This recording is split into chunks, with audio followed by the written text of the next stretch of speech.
Suppose I may as well cut that out of the recording, yeah? If... Wow, what the okay, so, that's weird. I guess... It was my cat. Oh my god, guys, it was my cat. So, my audio system on my PC gets all screwy when you mess with it the wrong way, right? Earlier this morning at like 6 o'clock in the morning, I'm on my PC, because I woke up really, really early. And then my headphones and audio interface start just, like, getting pulled down.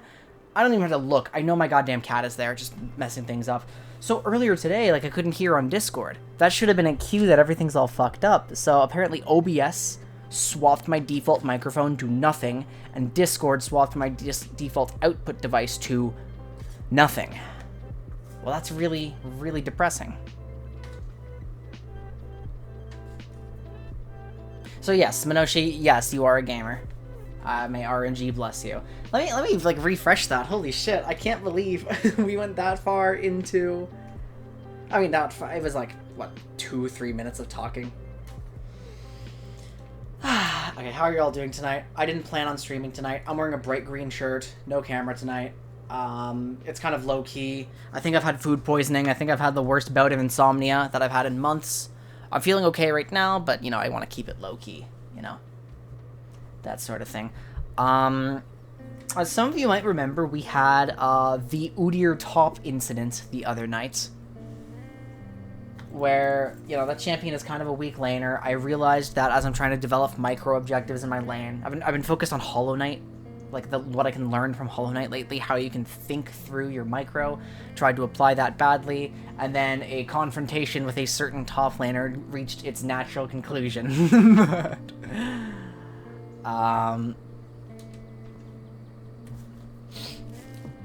But I was doing all of that, and I'm like, okay, we all know that, like, certain top lane matchup dynamics are, like, my big hole in knowledge, right? I think it's a good time to, like, sit down. I've been spoiled by, like, my bot lane experience, where I just go into a bot lane and I generally know it's like, oh yeah, I've got to survive this lane, or I can trade this one, or, like, that sort of thing. But then I go to top lane, and I'm like, okay, well, I know what all of these champions do in the mid game and what their general purpose and why you would want to have them on your team. But I don't know their lane phases very well. and you see, like, I have this really old matchup fundamentals document, right? But this is basically, like, all I have about solo lanes. You ask these questions about something, and then... But that also requires you to have,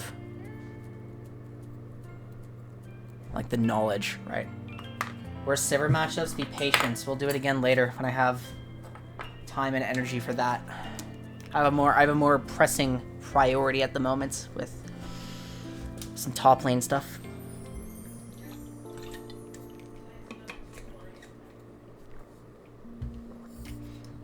Besides, if you really want the TLDR, as long as you pair Sivir with something that doesn't, like, concede all of the pressure ever in the 2v2, Sivir can just play everything, right? There you go, that's Sivir matchups. Well, I fucked up last night. I drafted Sivir Thresh. Thresh does not have very good 2v2 skirmishing. We ended up against Tristana Pike. And they just had to slowly bleed out the lane, and we were on blue side. So hard to draft prio beyond that, since Sivir was one of the early picks, yeah. Yeah, we are doing top lane stuff. Exciting, exciting. Yeah, fuck, I can't believe my mic was muted when I made the jokes, right? The problem is, guys, that I play Kayle, and playing Kayle doesn't teach you very much about interacting with your opponent, right? So, pretty much the TLDR of tonight, I'm going to be focused, like, I'm going to be looking a little bit about micro objectives, like, and for top lane laning, those micro objectives would basically just be, like, which cooldowns you play around and how to answer them. Varies based on, like, your actual matchup, so, like a Fiora would play around a set W very differently than a Darius, right? Fiora can squeeze in an extra auto attack and use her mobility. Darius has to, like, full stop, just play for the dodge, still take some damage, like, you know, that sort of thing. I'm not doing a very good job at introducing what I want to do tonight. That's fine. It's a low-key stream.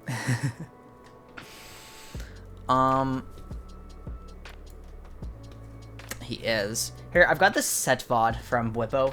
I saw highlights of this game. Apparently he just, like, popped off like crazy. The actual overall goal is just to give myself a clearer understanding of, like, which champions you should be, in the general case, scared of in the early game. I think I've really been disrespecting the ability of Juggernauts to stat check you. And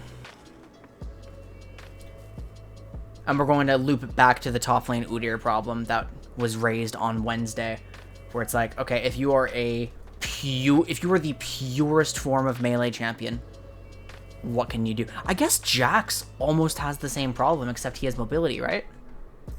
So it's not the same problem. So I guess it's like you're pure melee with mobility is fine. Immobile. Okay, whatever. As long as you... I'm having a hard time articulating my thoughts tonight. Bear with me, guys. You're fine with that, right? You're fine with that if I'm kind of scattered all over the place. We're just gonna vibe.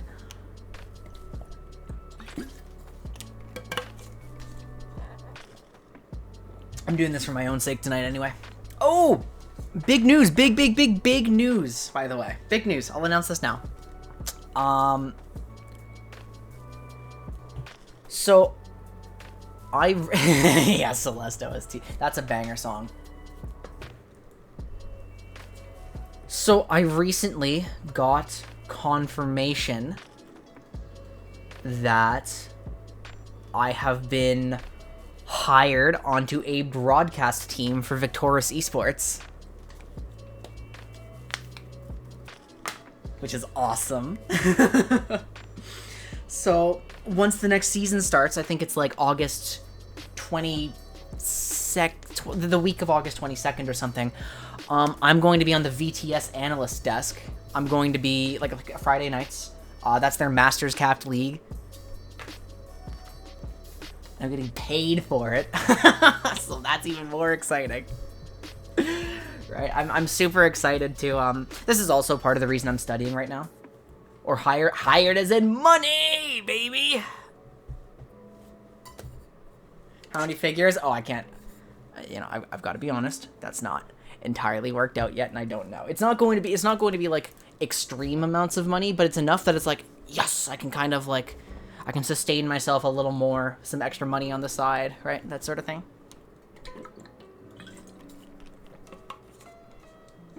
You know, it's like a 1 day a week thing, so it's not going to be like a lot, but super stoked. It's going to be a good opportunity to connect more deeply in the amateur scene. And the fact that they wanted me for a Masters Capped League, too, is, like, kind of absurd.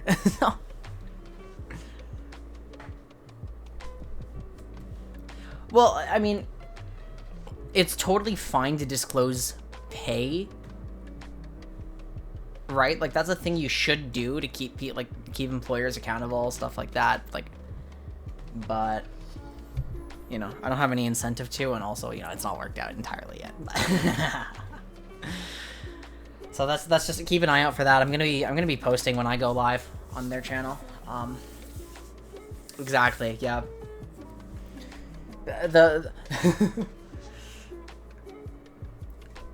Fuck it, I'm just gonna start the VOD. We need no introduction here. I'm just gonna watch Whippo play Set.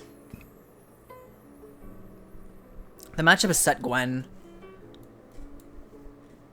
So, I mean, like, for some reason, it's just like the early game champs. Actually, it's funny that Whippo is the player that we're watching right now, because Whippo is actually, like, Whippo's been streaming a lot lately, and he is so articulate. He's so clear with his thoughts. He's just lovely to listen to, right? So he was talking the other day, and he's a player who really enjoys, like, off-meta picks, off-meta top laners. He likes experimenting with them, which I love. I love it when players do that. He was saying that whenever he's experimenting with something new, he has two questions he goes through, right? First, what does it contribute to my team in the mid game? And that's what I generally know about every champion, right? Like, I generally know what a champion could contribute in team fights. That's team fights, macro, that sort of thing. But then the second question is like, okay, so if it contributes something, then how do you lane? And then I'm sitting here thinking like, do I ever really think about that? Fuck. I've been screwing over my teams in the early games. No. So, like, what do we have here? Let's think about, like, the property. While we're watching this, let's think about, like, the properties that would make a champion, like, good in short trades, good in long trades, good in poke. That sort of thing. Like who disincentivizes trading? I don't like Sets, honestly, now that I've had the chance to play against him recently.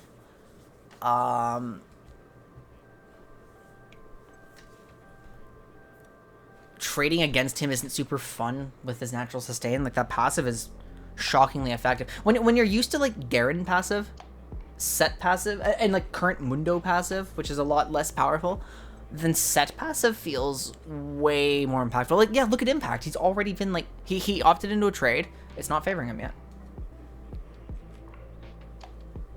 Exactly. But the thing is, like, the concept of poke is so different in the top lane, right? Like, when I play bot, I know who's poke, right? Super long range champions, like mages, that sort of thing. And so it's super alien to me to look at a melee versus melee matchup and be like, yeah, this guy's a poke champ. Like, Ornn plays for poke here. It's like, what the fuck? Huh? Pantheon plays for poke here. Like, what the fuck? Oh, that's right. That's how this game got out of hand. Team Liquid just perma-dove. Although, look at Impact's HP. That's kind of the reward for those trades. And I have a bad habit of, like, looking at it from a mid lane perspective, too. It's like, so who wins long trades? Oh, whichever mage runs out of cooldowns, like, less. Or whichever champ is, like, the AD champ in an AD versus AP. It's usually the AD champ that wins long trades. Right? Like,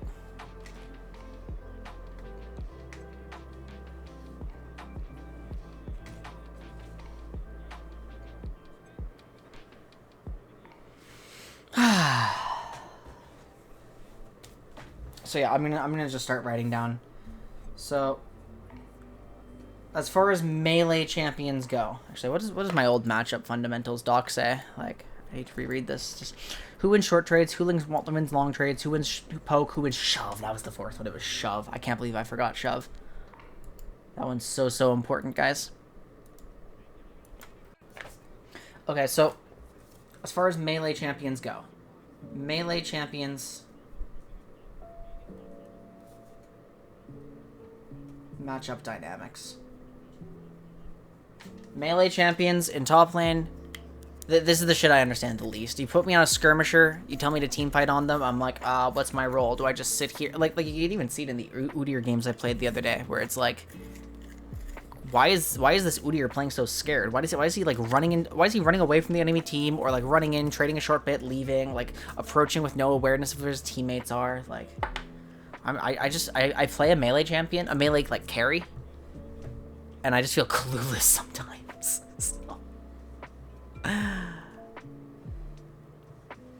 Okay, so what properties of a melee champion would make you diving in 1v4? I did do that a little bit, yeah. It took a lot of egging on from Ben to do it, though. So. I'm barely even. Okay, so if we're playing melee champions, right?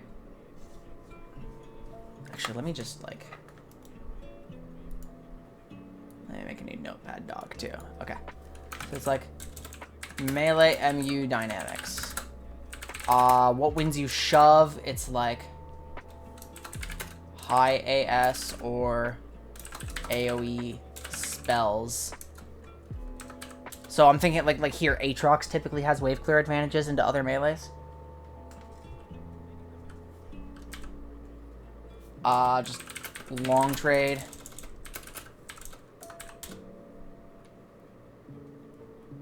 So I'm thinking set like empowered AAs. Heavy auto attack reliance. I mean, does that mean if these two champions... Look, if Gwen and Set went at it in a long trade, how would I determine who wins?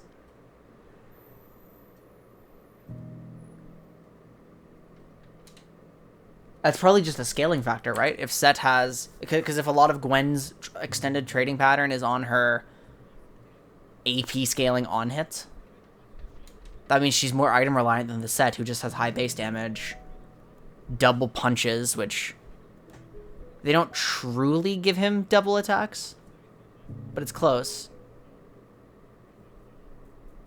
Huh.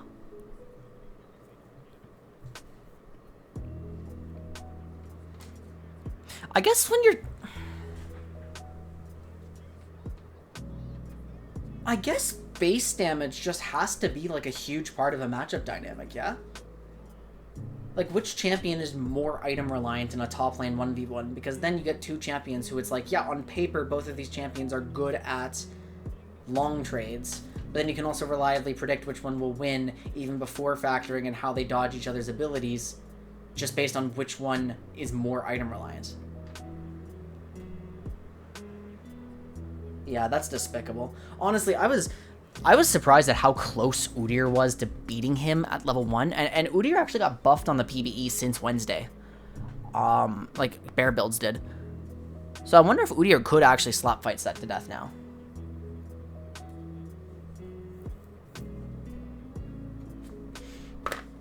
So I guess then it's also like, you know, base stats versus item reliance is probably like really huge. So Trundle has a dominant 1v1. He's got fat ass base stats and then also reduces your stats. That's terrifying, right? Jax has such a despicable attack speed steroid from his kits. It is just base stats, isn't it? Oh, see, that's why we think through these problems, guys, because then we actually reach conclusions and and then things become much easier. Like, this is an obvious conclusion, like, right? Like, frankly, I should have known this a long time ago, but top lane is just my weak point, so. Short trade, like... so Tryndamere has a disgusting level 1 because of the sustain. It's just self-explanatory. Lifesteal or natural regen. Turn crits, he wins. Like, oh yeah, you also don't want to gamble. You know what? You know, that's funny. That's funny actually. So I've been learning a little bit about competitive Pokemon lately. Specifically Gen 1, just because the YouTuber I'm watching specializes in Gen 1 and he enjoys it, right? So, and in that game, they keep talking about how, like, Blizzard isn't accurate, but you cannot risk a freeze in Gen 1. So, like, the threat of freeze dissuades certain plays, right? Yeah, I know, but even so, I think it's entertaining to listen to. And that's all. That's alright. You can, like, actually relate that back to Tryndamere. If Tryndamere has this, like, sort of RNG in his kits, why would you ever gamble against it? There's no reason to gamble against it.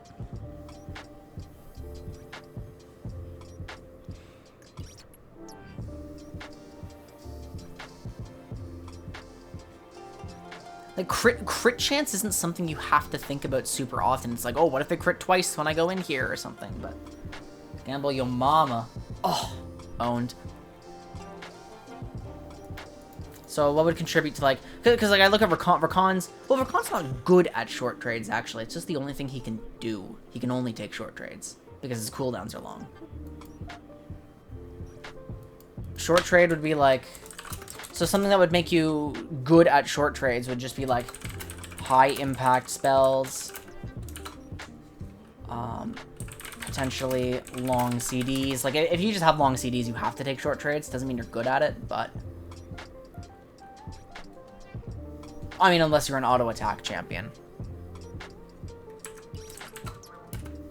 A potential low CDs, etc. So it's like a champion who's good at long trades, just is like a really good auto attacker, who maybe has low cooldowns.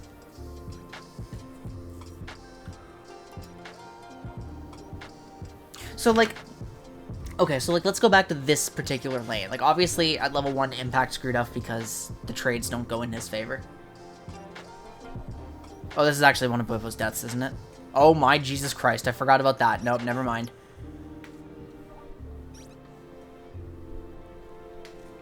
Yeah, no, he's a little bit strong here, guys. Okay, so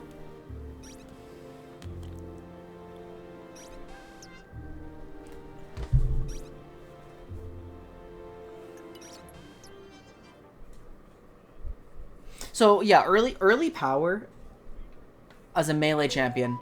Oh, I keep forgetting to shut that down, like to prevent it from beeping. Early power as a melee champion must be tied inherently to your base stats and cool. Like, yeah, it's almost entirely your base stats. Early power is tied to your base stats, your reach,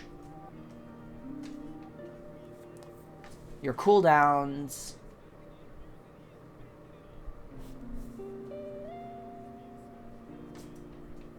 like as a champion with low cooldowns or just access to more abilities is going to be stronger early, right? Like Jace is pretty dominant, or Jace used to be pretty dominant early because he just gets more abilities.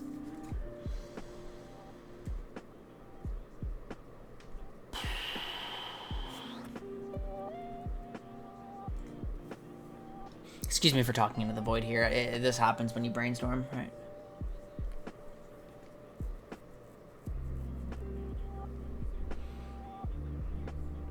So, like, let's look at Gwen, right? Gwen is... Oh, Jesus Christ, Impact is 1 in 5 here. I forgot this game was so doomed. Like, Gwen's not typically seen to be super strong early, even though she can hold her own.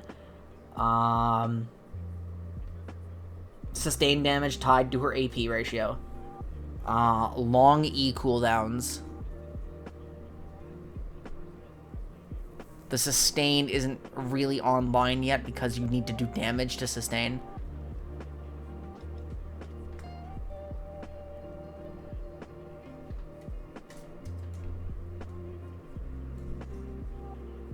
But she's still able to play the lane because she has some reach with her Q, and her E lets her start to take risks. Like, that's the thing about top lane that always makes me uncomfortable, that I'm just not used to yet.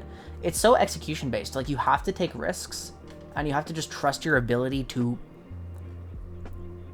execute on your lane phase. Like, to win these tiny little micro interactions over and over and over again.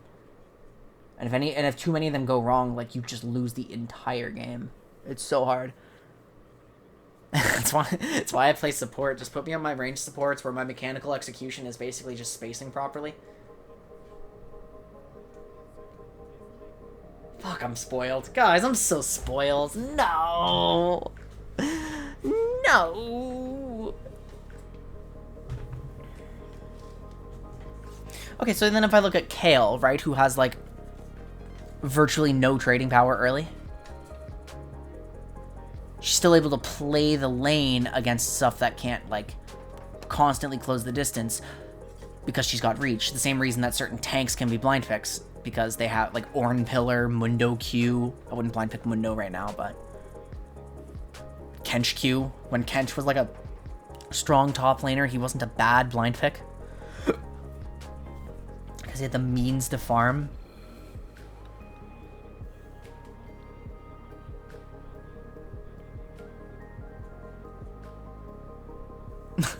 It's just annoying that Leona ultimate.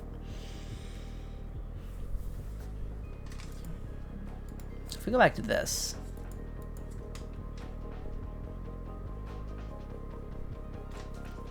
And my brain is fuzzed tonight. I'm like, I don't even remember my goal necessarily. We're just trying to determine. We're just trying to identify.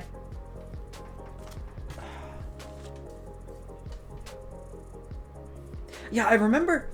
I don't know how much Mundo's changed since his rework dropped, but I remember playing him on PBE and just recognizing how impossible it felt to actually fight somebody until they got, like, turbo whittled down by Cleaver.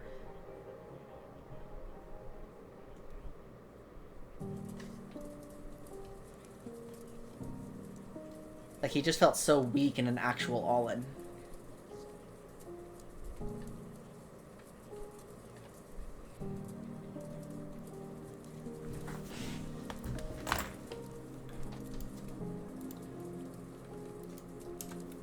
Oh yeah, poke. It's just like, resources spent, risk of poking, etc. I guess.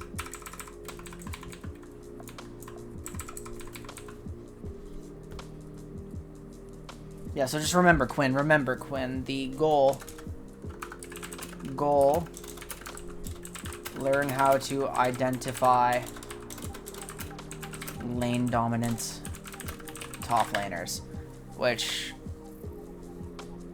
you know, kind of a cringe goal this late into my league career, but you gotta just accept what you don't know, right?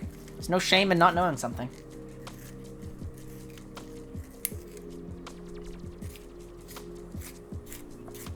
As long as you do something about that, about not knowing it, right?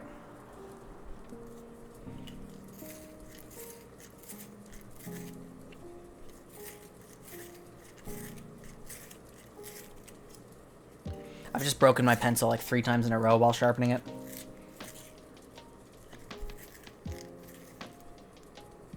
Oh, this sharpener is so full. Jesus. I've got to go empty this. Excuse me, guys.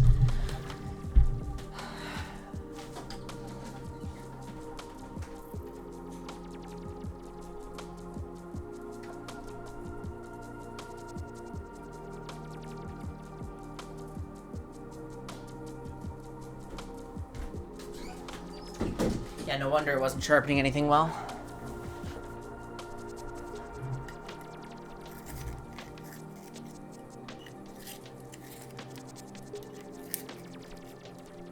Fuck.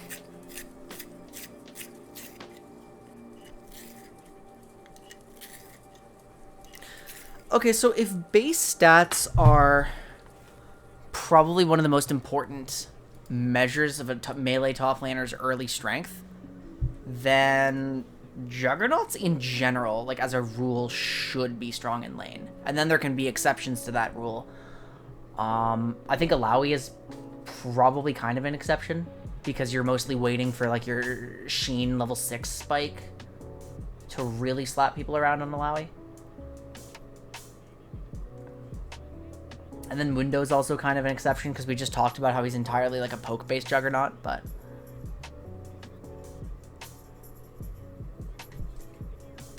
That's interesting. Oh, guys, I want to ask, like, what are your takes on tab eyes, like steel shoulder guards, not shoulder guards, plated steel caps? What do you guys think about the boot? Because frankly, what I'm struggling to accept right now is just how weird the itemization of top lane is, because like in most situations in other roles, like when you're playing anything remotely squishy, steel caps are just like the worst boot in the world. They're really god awful. You would prefer lucidity boots or merc treads or like even swifties. But then I keep seeing that they're actually potentially high impact in a 1v1 top lane.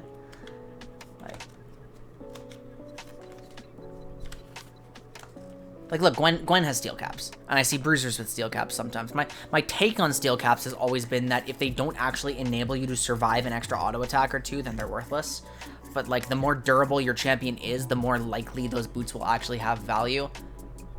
We're also in a meta right now where people are like, oh, fuck, right, lucidity boots are broken, so steel caps are, like, garbage in comparison. But how often do you actually need them to survive your top lane matchup? It's more frequently than I give it credit for, yeah?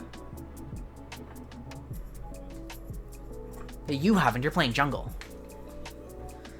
Supports never build steel caps. Like, never, never, never, never. It's such a bad boot for them. We're not tanky enough to actually take advantage of its passive, and we can get better armor from other sources. So we would rather have, like, swiftness boots or lucidity boots. Or merc treads, of course. Like, supports hate steel caps. AD carries hate steel caps. Mages hate steel caps. Assassins hate steel caps.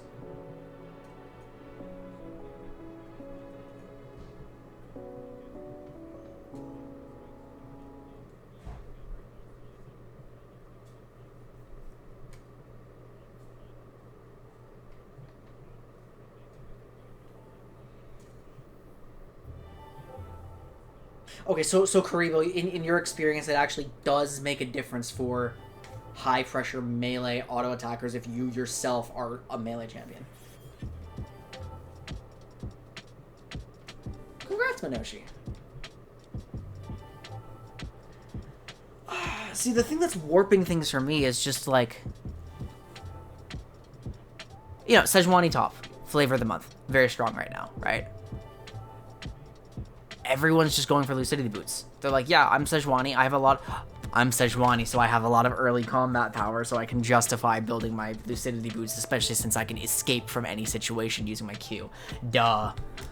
Yeah, okay, there we go. Problem solved. There's no contradictions here.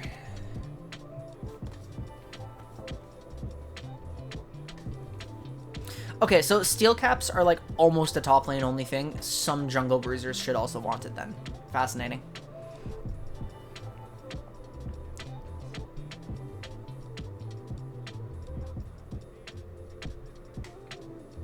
See, now we're in mid game. Like, I just have this on as like background footage at this point. Like, I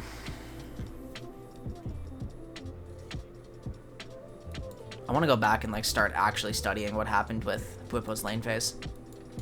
Now that we've kind of got our premise set up. Now that we've established Set is strong in lane because he has what is effectively empowered auto attacks on every trade.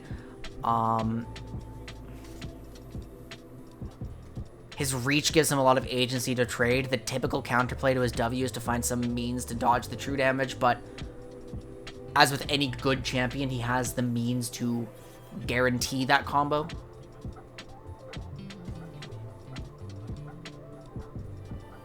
No, but that's not even guaranteed though. That's not guaranteed. No, because if Set EWs you, right, he already has to have grit, which means you have to have blundered into him. Oh, okay, so Set is another just like raw stat checker who like discourages. Yeah, Set actually really discourages trading. Oh my god. Set really discourages trading unless you're immediately about to set up onto him with your jungler.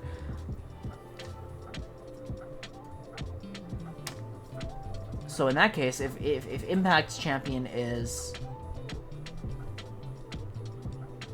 weaker in those situations, maybe Bwipo just forced on him properly as Impact like greeted for a creep he's not supposed to get. I'm just trying to watch the health bars. Yeah, they're already going at it top lane.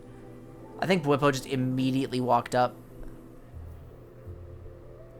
Bwipo's trying to play around his cooldowns. I think Impact's Q is lower, right?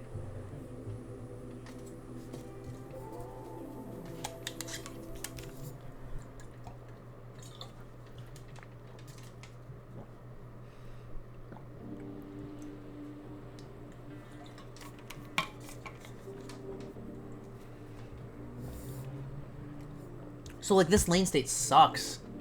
Set's high sustain, high base stats, good in long trades, fine in short trades, fine against burst short trades, I think, just because of that, right? Like, I think every time you're trading with Set, you're accepting that you're getting hit by his W, just not getting hit by the true damage as long as you're playing around it properly.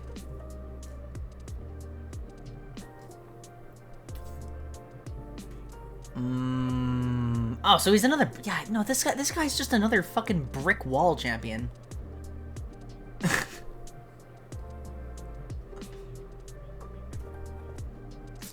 So if I were to aggress on Set, right? Like, let's say I'm just trying to figure out what kind of champion I would need to be to, like, aggress onto Set early. Because in order to aggress onto Set early, I have to have an answer for his retaliation EW at the end of the trade. So Fiora could do it, repost, as long as you actually time it properly. You probably just have to be watching Set, be ready to, like, get the animation going.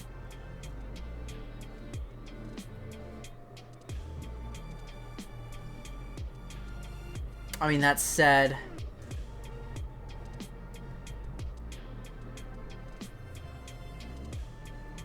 I'm just going through the lines here. Like, if I'm playing Fiora versus Sets, if I go in immediately, he immediately presses E in response, I get stunned. I have a good parry at the end of it now, because now I can parry his W on reaction. Otherwise, he holds it. He keeps just raw trading with me. He's probably better at trading with me, as even, like, unless I hit, like, a million vitals, because he's got better base stats and just better auto attacks. Although Fiora has a reset of her own.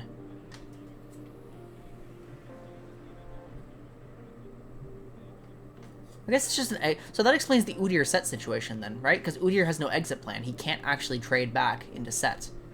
Set just brick walls him really effectively. Because to beat Set, you need an exit plan. So I would go Set. To trade into Set in the early game, you need an exit plan for his EW. If Set casts E immediately, whoops, in response to your trade, then you can use the regular W counterplay.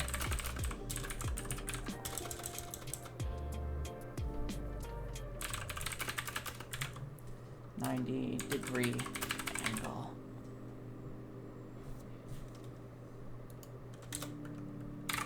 That makes a lot of sense, actually. Oh fuck! I didn't update these for 12:15. I just realized I've got to go back and do those eventually.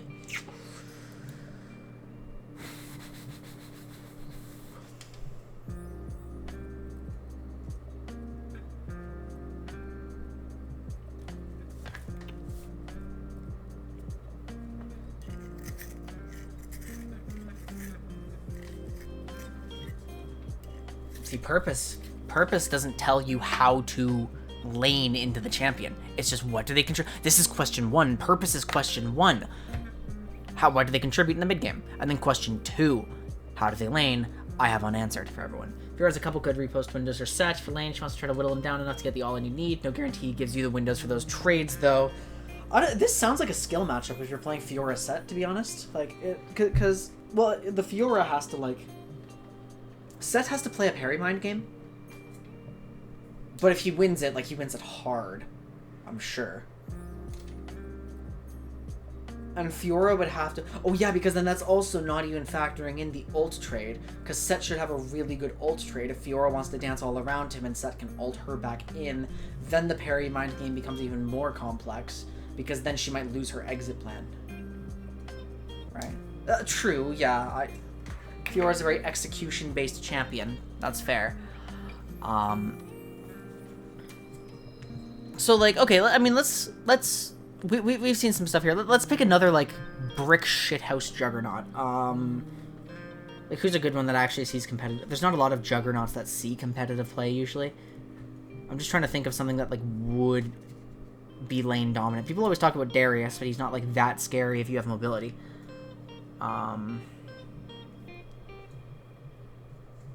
Because if you just trade into Darius up to 3 hemorrhage stacks and then have a short trade disengage, he doesn't win those.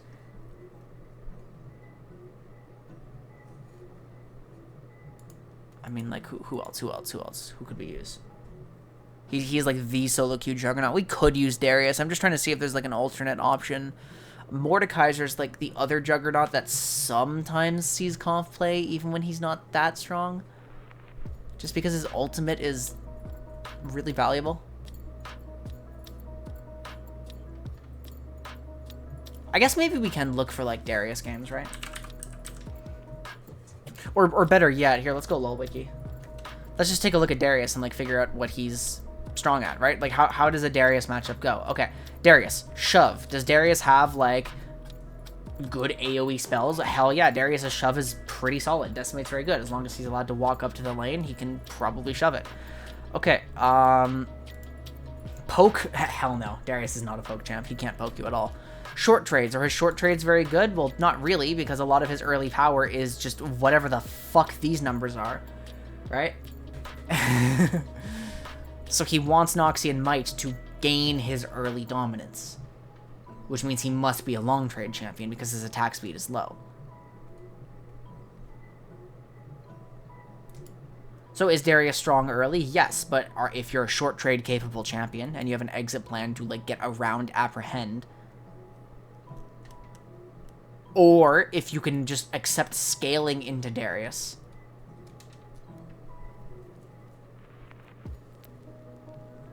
because like what options does Darius have to like really punish a scaling champion who like has no incentive to interact with him. What is Darius going to do into Gnar unless Gnar has a slow push that Darius has managed to thin and Darius has Ghost?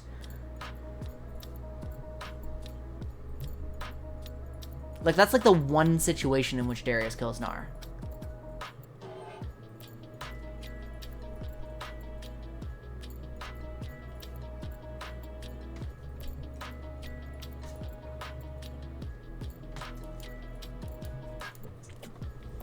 He could do alright short trade. Yeah, but like having just an auto reset doesn't make you good at short trades. Like what makes you good at short trades is having like a really good sequence of high impact abilities, right?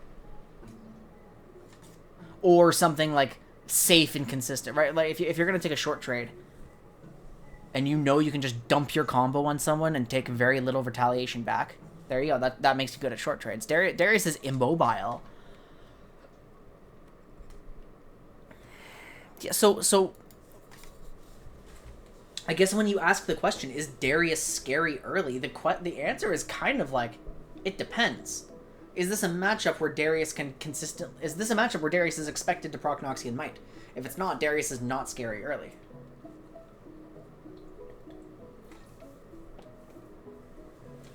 Yeah, I guess Nar's a bad example, huh?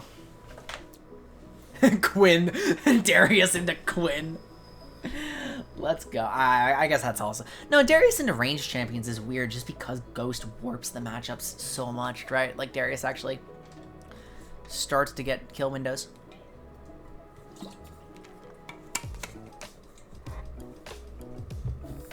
What's the range of Apprehend?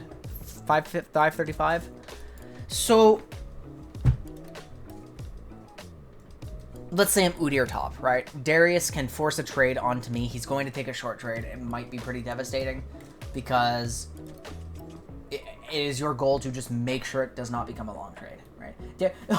Darius is only good at short trades if he's threatening the long trade, because then the enemy's micro objective becomes to disengage from this trade, because if it becomes a long trade, they lose. So then Darius ends up getting some extra free damage because he's threatening the long trade, not the short. Just make him good at short trades, because if somebody can feasibly short trade back after his Apprehend. Does this make sense? Is that like a real way to think about it?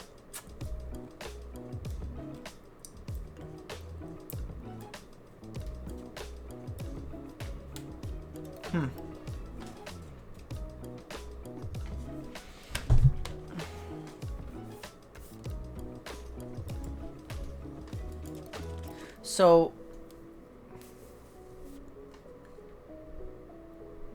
once again, my mind goes... I mean, Fiora is just such a good champion to, like, think about how execution works. Even if Fiora gets parried... or, sorry, even if Fiora gets pulled, she can parry Darius's Q, disengage with her own Q, like, take a trade back. So, like, maybe it's scary, but it's playable.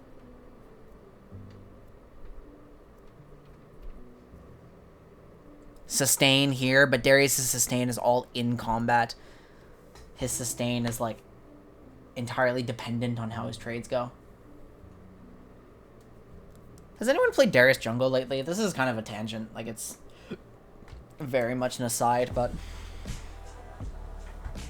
I heard its clear is really solid right now.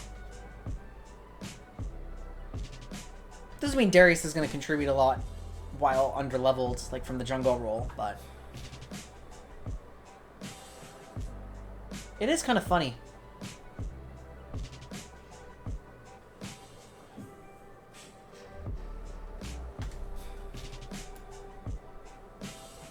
Yeah, I heard he had like a 301 or something crazy like that. Like honestly, just a despicable clear speed. So maybe it's something I'll try out at some point.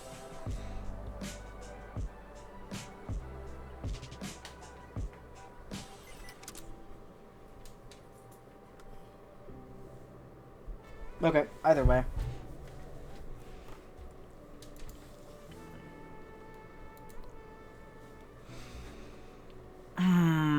So...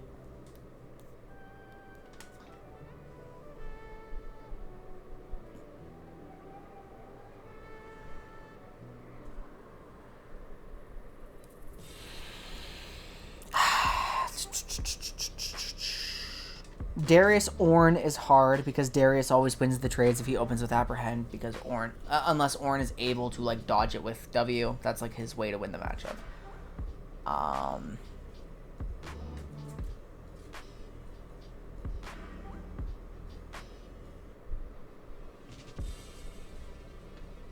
I'm just thinking of Darius into scaling picks, like what happens. And then it's like the reach issue. So, okay, what is the lowest mobility and shortest range functional top laner?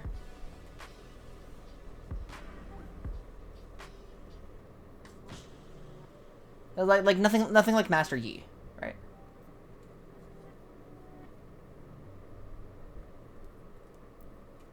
I actually would be very interested to see if Master Yi tops works in certain matchups now that he's been given extra range, but because like immediately I'm thinking like it would have to be a Juggernaut, like lowest mobility and shortest range.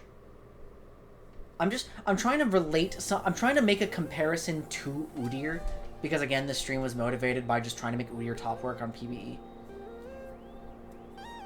Well, even just like which champion has like the shittiest abilities for range, right? Like, I wouldn't consider Mundo low range for laning because he has reach, like access to his minions. He's not an expensive champion. He can like, his ease of resource generation is still high. Where it's like the Master Yi top problem that I mentioned a moment ago is kind of just he has short auto range and can't access his minions if he can't win trades, and he also can't win trades. Wait, that's actually 100% it. Oh, wait, no, that is the secret. Because if you have no mobility and no range, the only way to actually generate resources for yourself is just to be able to bully your opponent off the wave.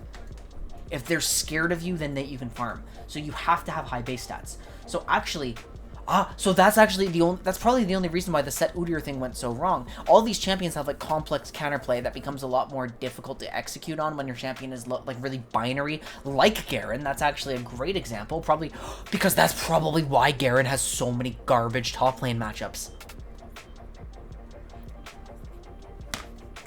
It's actually Garen. Garen is the closest equivalent to Udyr top. And we take Garen mid now often for better matchups, because he can actually reasonably threaten those champions. When you're playing against something, like when you're playing a volatile melee versus melee, where it's like the interactions between all of your abilities matter, and you can't reach the wave, and you can't disengage from stuff, and you can't bully them either. Well, because Garen doesn't even spike that early, right? Garen spikes on Zerkers. Garen's like early lane isn't amazing. Oh.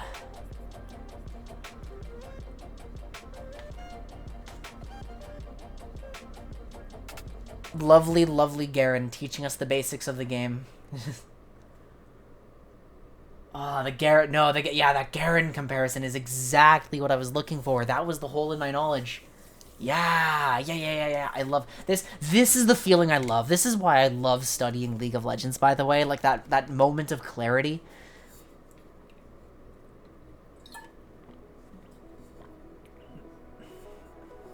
Where it's like, yeah, reasonably I should have known this a while ago, but like the fact that I know it now is refreshing.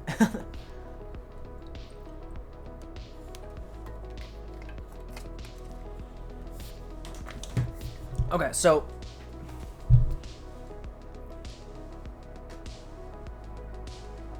to compensate for a lack of reach and mobility,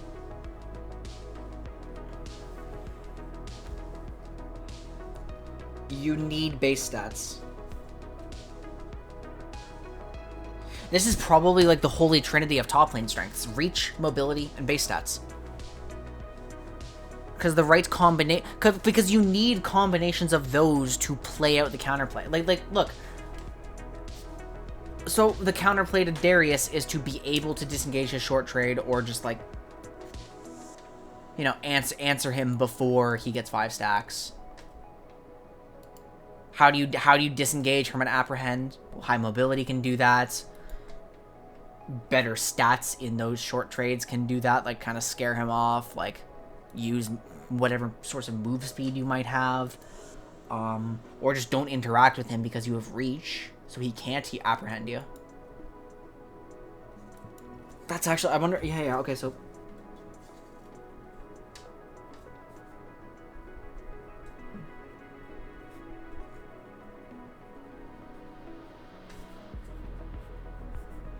that's the Trinity of top lane.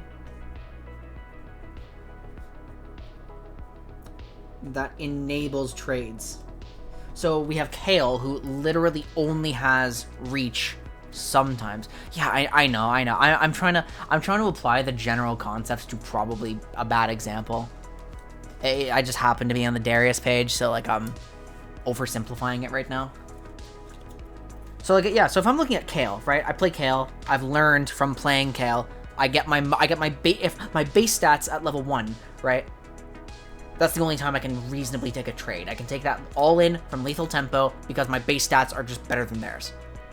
And then I become Kale in lane. I'm weak. The only thing I have going for me is reach. I don't have like 2 of the 3, so it's hard for me to play out these matchup dynamics. I don't even have the reach most of the time. I have 0 out of 3 most of the time. So I can't trade because I don't win. Like the micro interactions don't matter. I don't have counterplay if I blunder into them. Yeah. Oh my god.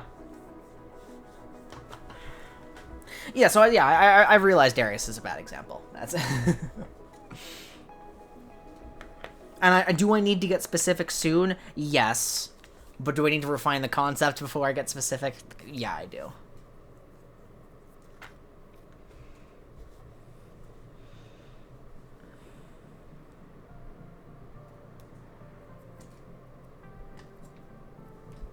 Actually, that's not like the Trinity of top lane. That's the Trinity of melee versus melee.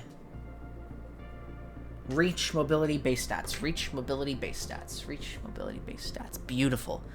I'm writing it down on like a physical piece of paper, so you can't, unfortunately, see it. Hey, it's it's one of those streams. It is what it is.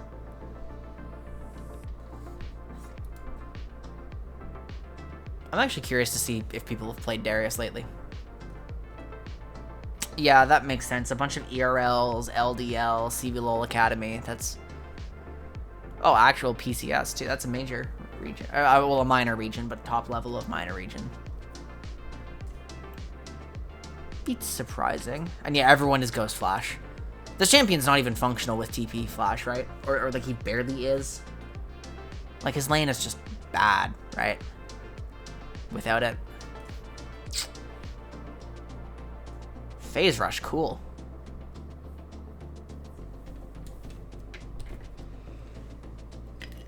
I love the summoner spell revolution that's been happening lately.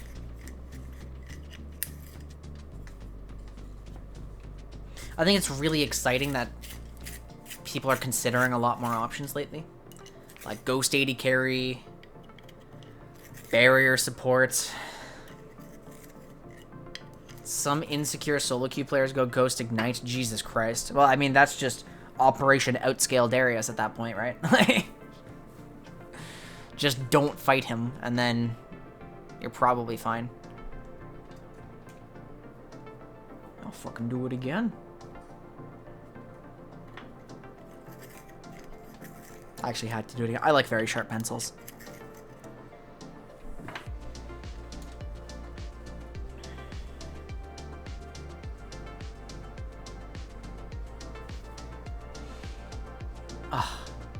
I finally figured out how to get rid of this. You're supposed to like mouse over, start a wiki until it goes away, and then yeah. Okay, so who's an important champion right now? Who do we need to like? Gangplank fell off hard.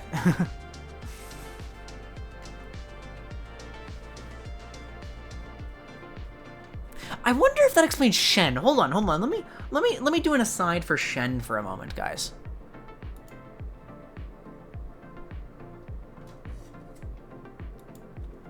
I need to do an aside on Shen. Hold on. So, reach, mobility, and base stats are what's important for like actually being able to trade. Very long cooldown on Shen's E. Plus, he needs to hit it to actually continue a trade. Okay, base stats are pretty solid. Like 50% bonus attack speed at level 1 is a lot. Increased bonus damage plus % max health. Okay, so Shen's got base stats to back himself up. Right. But Shen absolutely doesn't have... He's got base stats, his mobility is very limited, and he really does not have reach. So what that would then imply is that Shen might not have the easy... That must be why Shen is counterpick only, because Shen must not have the easiest time generating resources, because his farming should be kind of difficult. His trades are... Oh, yeah, his trades are very, very committal. What's his exit plan on these? How is he short trading from anyone? Shen is just, like, all in the champion. Yeah? Because the only way he can reasonably trade back, or, like, disengage on a short trade, is if the opponent is an auto-attacker. Just pop his W as he's walking away. And even then, the other champion is probably going to have abilities. So, it's like...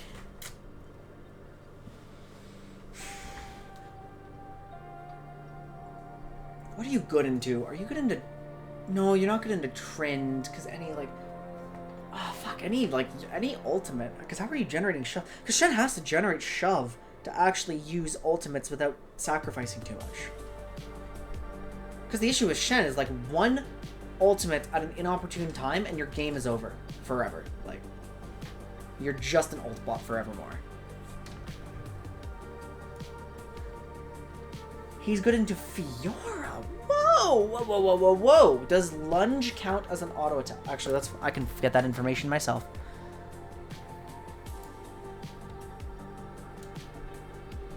Pressing Q and them walking away. Okay, what happens if they don't walk away, though? What happens if they just... I would imagine Shen probably beats a lot of people at 1 through 3, but then as soon as they start slow pushing back, because like Shen, I mean, Shen, this is a lot. These are a lot of base stats, right? This is a lot of damage. But after 3, like, I would imagine most champions just become really capable of that. Parries, C notes. What the hell? Oh, Shen can block everything. Shen can prevent Fiora from popping vitals. That's why. That's what he's doing.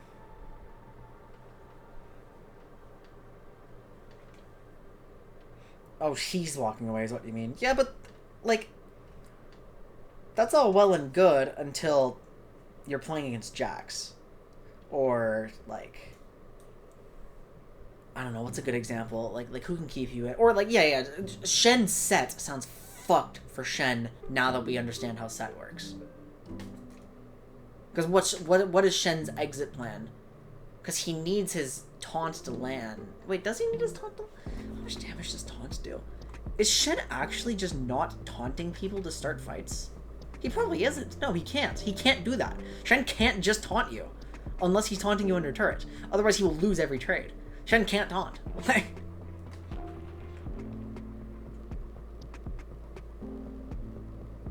In which case, he doesn't have aggressive mobility. He can only taunt if he's setting up for his jungler.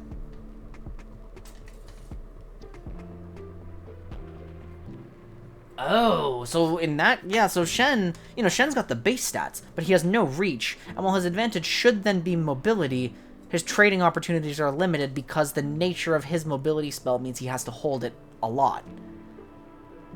Like, he's going to need it pretty often for disengage, or... Like, he needs it to end his trades. And if he can't use it to start his trades, then he might, like, the lack of reach becomes a problem. So there's going to be so many matchups where, like, Shen cannot Q. It's not like a Sejuani short trade where she Qs forward, hits you with QW, backs off, like she's... Or like a Gragas short trade, where they CC you, hit you, walk away while you're still CC'd, right? Shen can't do that. Your Lulu uses... Okay, so Steven, a micro objective for Lulu would be like, in the fight, you know what champion, like specifically what threat is going to be the highest importance to polymorph them. So it's like you're approaching a fight, and it's like, okay, the enemy has a Talon. My only job is to W that Talon before his ultimate comes out, or if he's initiating with ultimate, like... Oh, you're... Yeah, I'm sorry. It's Steven. Steven's the one typing in my chat. Right. Is that a micro objective? Yeah, so if Lulu turns you into a small dragon, you are technically a micro objective. Yeah, okay.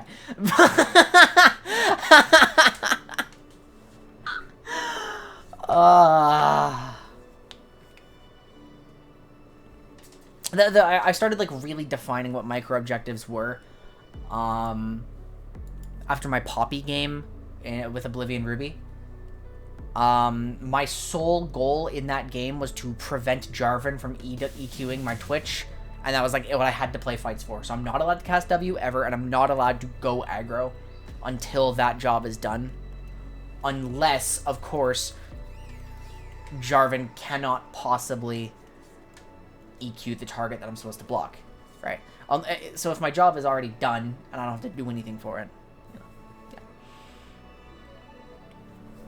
okay, so Shen seems reasonably good in long trades, right? Like, probably level 9, Shen starts to get really scary. But at that point, his base stats matter less, because you guys have items. Yeah, unironically, I should have played Jungle Poppy with Guardian Locket. I'm not even kidding. That was the right play that game, and I just didn't understand my role properly.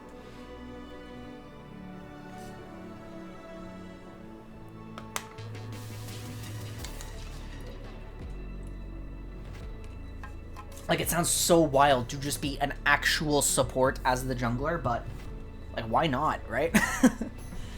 If that's what's going to win you the game, then you may as well.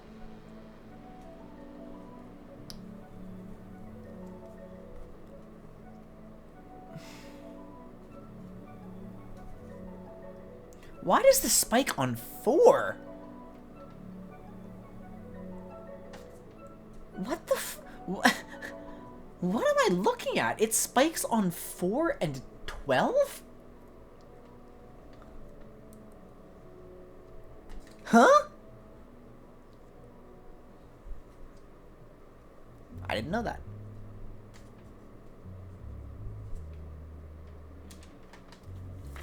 Okay, so yeah, I'll write that down. I'll write that in my notes.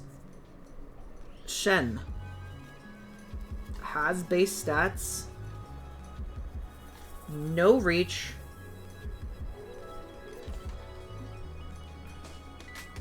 mobility limited by trade dynamics. So yeah, basically just the number one thing you're worried about playing against a Shen is just if he's going to taunt you into his turrets, right? And then as the game goes on, please, please, please, please, please tell me Shen players are building Sunfire, please. Well, they're building it alongside Frostfire and winning as much, so maybe I'm missing something, but... Oh, Jesus Christ. I got 30 days, what's happening? Shen's solo queue win rate is quite high these days. Oh, but he's also the kind of champion where, like, nobody thinks about his ult in solo queue, right? So if the Shen player's paying attention, he just gets a tremendous advantage.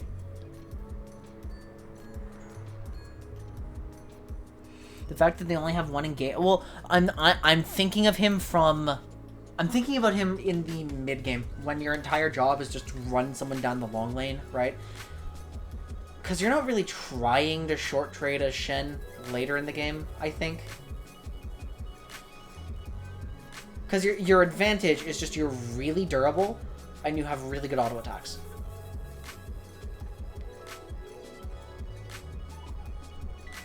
You are a true tank, but you are uniquely good in the side lane. Like, you are good at dueling people.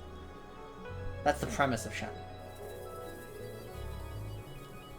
But if we're talking about the early game, which is, like, kind of the point, melee lane phases, then Shen's lane phase, like, on paper, from what I'm seeing here, sounds kind of ass, except he does have windows to kill you.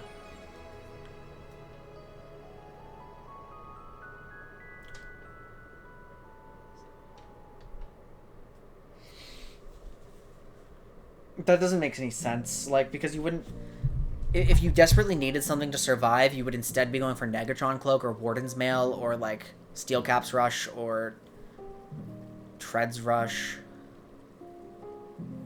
Because, like, if you're a pure tank and you just have, like, objective survive plastered on your screen, then your Mythic actually kind of sucks to rush because of the split resistances in a lot of cases. And because... Oh, that's why... That must be another reason why Steel Caps are actually fine in the top lane, more so than any other lane. Because the champions that go into the top lane tend to have higher base health. So, if you have higher base health, then the resistances matter more than just buying health. So they actually do make a difference. Oh.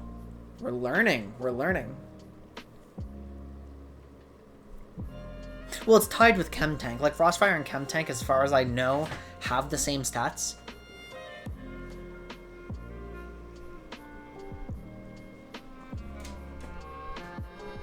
So, like, I'm thinking if I'm Shen, I would really prefer to have the Sunfire. Okay, so maybe it's just one of those situations where it's like, it's kind of like Bear Udyr versus Phoenix Udyr. Where it's like, if you have the opportunity to go Bear Udyr, it's more effective at killing specific people, right? Sunfire is more effective at killing your opponent. Bear Udyr is more efficient at killing, like, some frontliner, right? But maybe it's like enemy mobility prevents you from actually getting the Sunfire value you want. Maybe you're actually just playing for more teamfight utility and you're... I don't know, like... I just think Sunfire is kind of an overpowered item right now. Like, Bork Sunfire, there's, like... Yeah, Bork Sunfire, like, top 2 in the game. It's like any justification you can have for running it is valuable.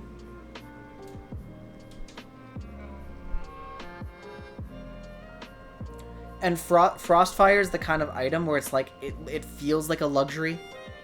I don't know, maybe I am just, like, not recognizing Shen's stickiness issues. What's the super cursive letters? Yeah, like Q, W, E, R. It's funny.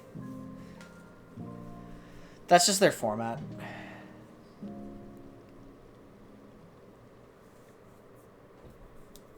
So, like, what else? What else is a common champ? What's another common champion? Oh, they all are. We need another Actually, yeah, let's actually talk about Fiora for a second, maybe. Is Fiora strong early? Like, if I load into a game against Fiora, am I actually concerned about her base stats? Like, how much do Vitals do? Vitals only do 3% max health, and they heal Fiora for, honestly, a pretty reasonable amount for the early game in a duel.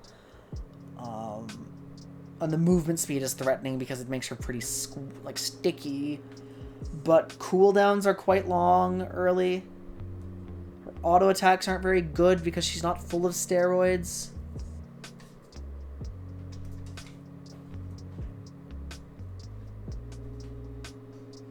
The guaranteed crit on blade work is probably the strongest part of her early game. Because what are we not seeing here, guys? We are not seeing attack speed steroids. We're not seeing AD steroids or unreasonably high base AD. And we've already established that all of Fiora's matchups are skill matchups, right? Let's go to the Melee versus Melee Trinity. What does Fiora have? Fiora does, in fact, have mobility. She has reach. You can argue she has reach because Lunge has that kind of AoE that it searches for a target, right? But she doesn't have base stats. So she has like 1.5 out of 3 of the Melee versus Melee Trinity, which would therefore make her not strong early.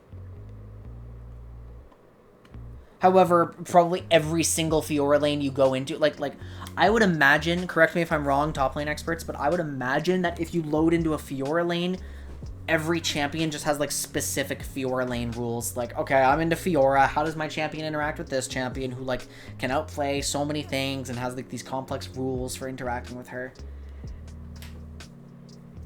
You probably just need to know your Fiora matchup.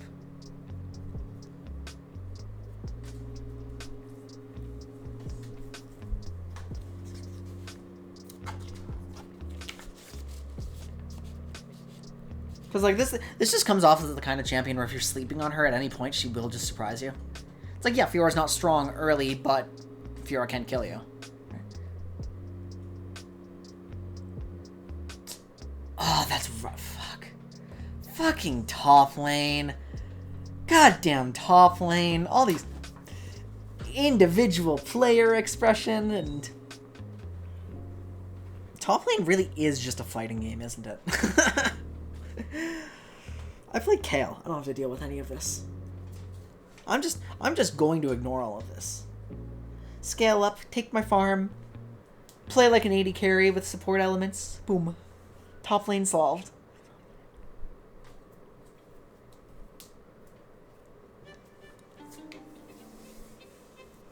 Oh, excuse me.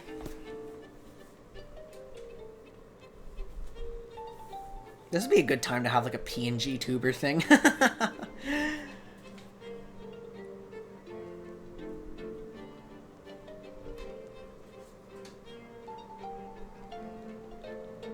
Yeah, it goes two ways, right? Yeah, it's kind of the only thing you have to do, like just raw laning, but your raw laning is probably the most intricate laning of any role, right?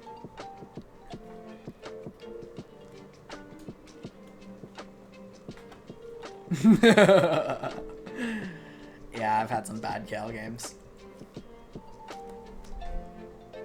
Not many, though. My Cal win rate's positive in ranked.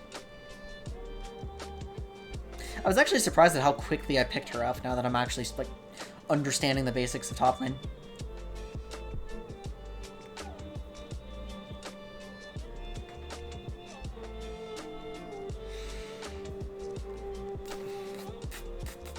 And actually, that probably explains, like, Warwick cheese, right? This champion's base stats are just egregious. So we have our rules of, like, you know, high base stats discourage early trading, and sustain discourages early trading, and Warwick has, like, just ungodly amounts of both of those. Oh, yeah, no, I forgot he just has this. This is a very, very damaging on-hit. Like, very damaging on-hit. This is 100% of post-mitigation damage dealt by specifically this. Heals based on percent max health.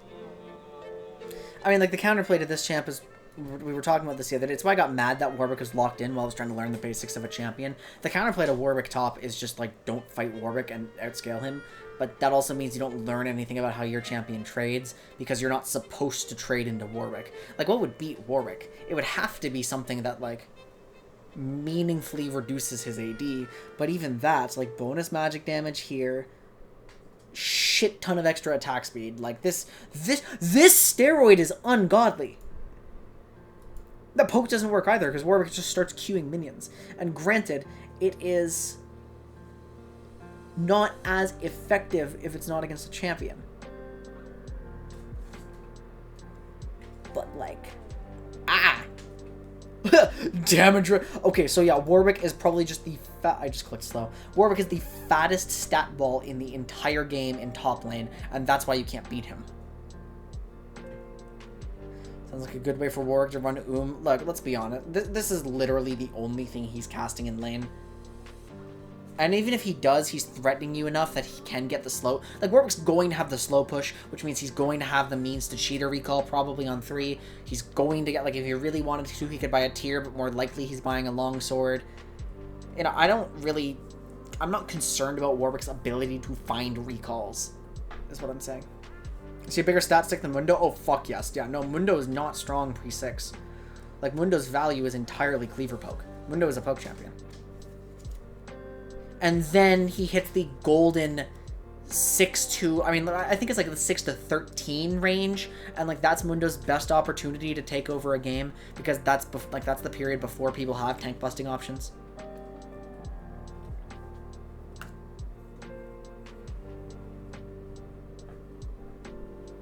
Yeah, like, Mundo's golden period is that mid-game where he is a stat ball before his enemies are stat balls. Like... I think I mentioned this, like it's been my take on Mundo for a bit. I'm actually glad we're talking about Mundo for a while. I like refreshing my memory on the champions I haven't had to deal with in a while. But I said Mundo, like, even though he technically just keeps scaling, he still falls off. It's kind of like the Nasus dilemma, right? People just kill you.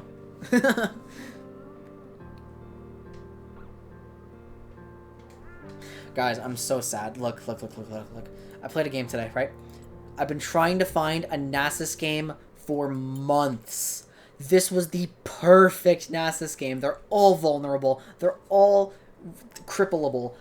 I have a Draven next to me. This Draven gets 27 kills, but it's just the execution of our carries, right? Draven is perma-pushing and never finding opportunities to kill because we're against Sivir and we can't dive that, right? It's like, dude, stop it. We're not defending our Baron from solo Bel'Veth. Like, it's so sad. I finally found the perfect Nasus game. I've been waiting for it forever. I executed on it really well in the early game. And then we just did not play well, so this perfect draft went to waste. Like, ugh. And yeah, that is a zero top into Alawi, and she did not have fun.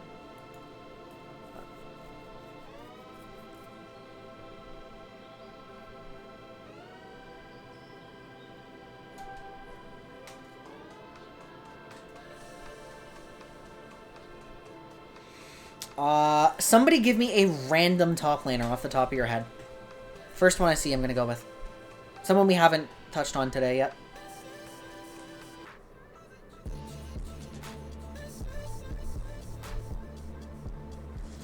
Teemo. Okay, fine. But no. Okay, let me rephrase that. Random melee top laner. I don't need to get sucked back down the ranged rabbit hole right now because I'm already familiar with ranged champions, but I need to patch up my... So yeah, sorry, Minoshi, I should have clarified. Camille. Okay, Camille. Well, I already know that Camille isn't necessarily strong early. And let's figure out why. Right, Camille can trade with you decently enough. Oh, hang on, my chat is a little... There we go. Okay, so what are we looking for early power, right? Early power is about your reach and your mobility and your base stats. Well, Camille has decent mobility, but kind of like Shen, it's... Camille's decent at short trades. If she wanted to hookshot in, she could do it. She could hookshot Q2, walk away, and that would work pretty effectively. So she has options. She has trading options. Her base stats aren't anything special. I think her only steroid is hookshot attack speed. Yeah, and it's not particularly high. She's pretty Sheen reliant. And then if we go to these, yeah, she's good at short trades. Her long trades seem pretty poor until she gets to like short cooldown precision protocols with Sheen. Like once she's basically casting a Q every 3 seconds, long trades could be a lot better. Even though more like realistically, she's probably trading like short trading around hookshot adaptive defenses, right? Her reach, like her, oh yeah, and then shove is just atrocious, right? Like shove, every factor in these has to matter. So it's like, are you good at shove? No, Camille is dog shit at shove. Are you good at long trades? Well, early, hell no. She needs Sheen. She's pretty item reliant. Poke, I mean a little bit. Long range tactical sweep, I guess. Sustain,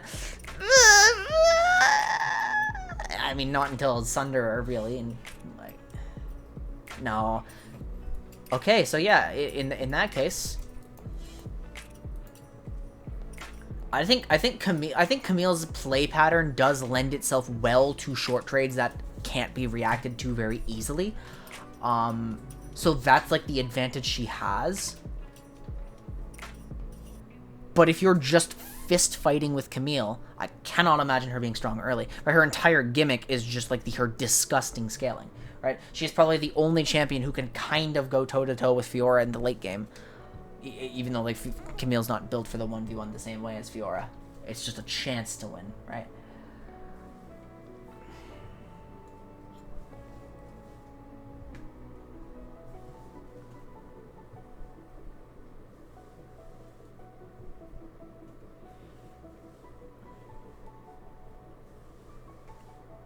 So what I should realistically do is, like...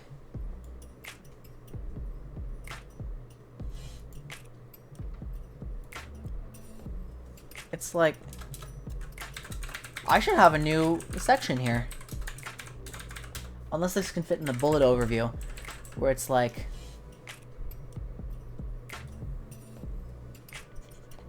Oh, well, she's still excellent. Like, let's put it that way. The only reason we don't see Camille in Pro very often right now is just because it is slightly harder for dive champs to do what they need to do post-durability update.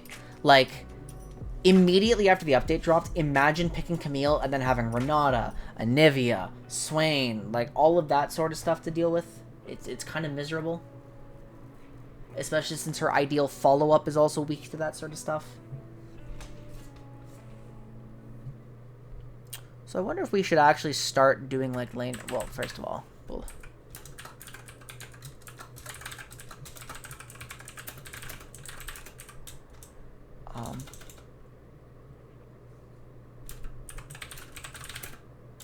Whoops.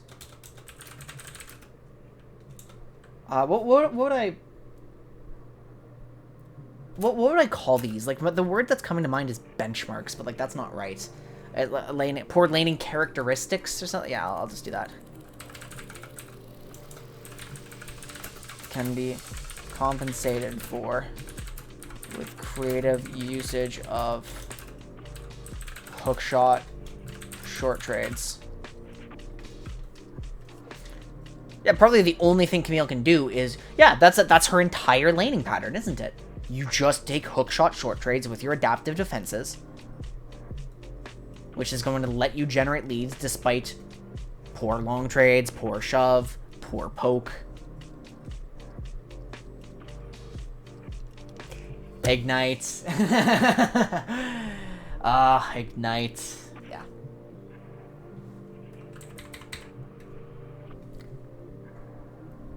So I guess it's like short trade, long trade, shove, poke, sustain, base stats, reach, mobility.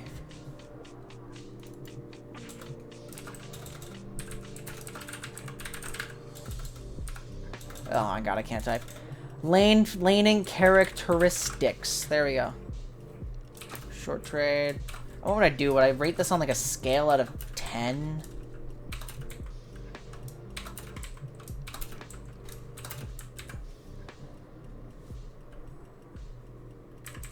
My brain needs systems. This is how it works. Maybe I do just like actually...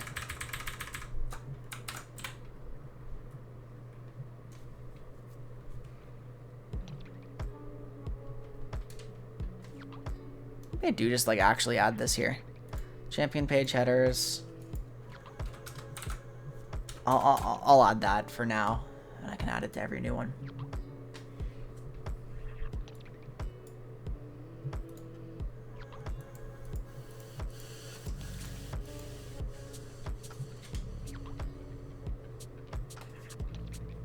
I mean, I think words communicate more for me usually.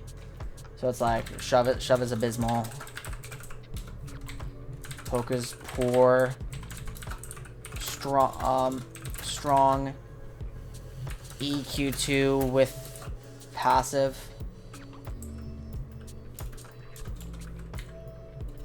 Long trade. Poor until Sheen. Poor, like, yeah, no, she's just, oh my god, I can't.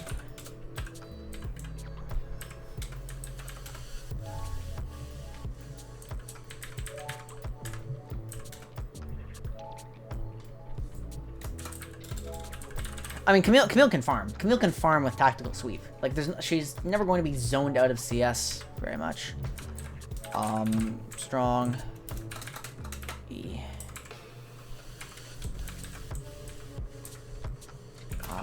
Limiting CD.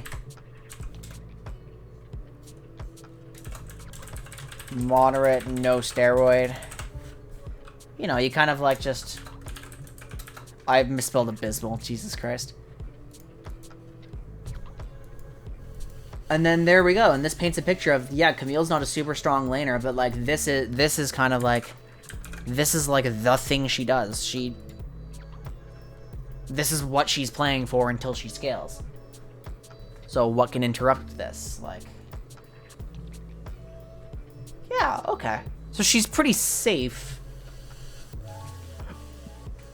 but has a lot of early weaknesses.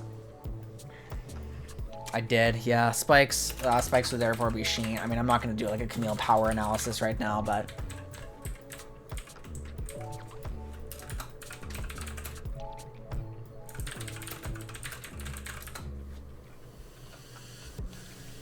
Okay, what else? What else, Minoshi? What do you want?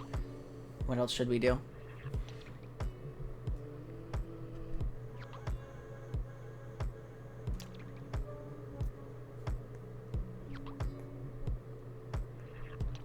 You said you had a fun one next, and I'm interested.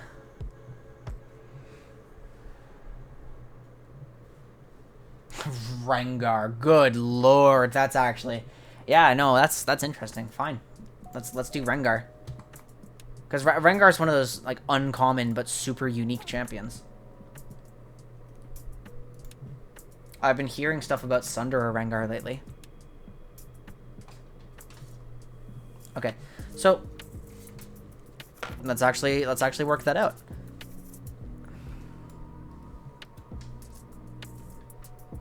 So if I went to Rengar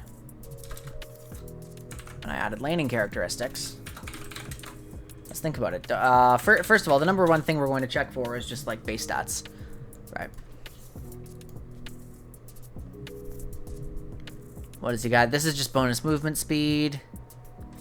Rengar can in fact get, you know, an okay amount of bonus attack speed. This is like moderate. But he's not using it super often in his actual trades.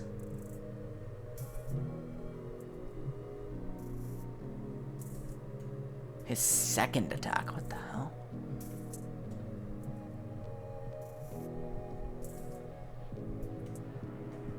Quite a bit of in-combat sustain.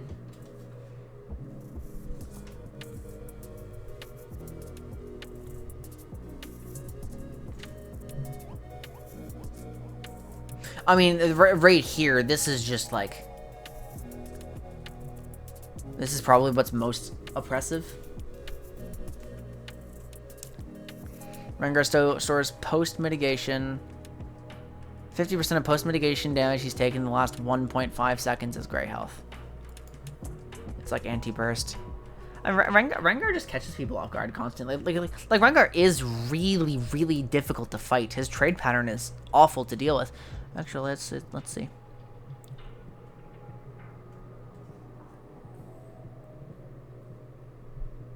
Who wrote this? Look at this sentence. This generates 1 ferocity if Rengar had 0 ferocity at one point. Huh? Hello?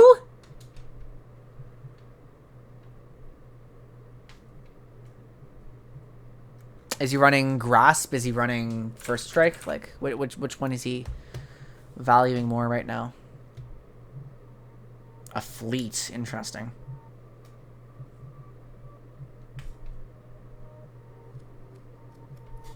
There are Grasp players, and they're doing quite well.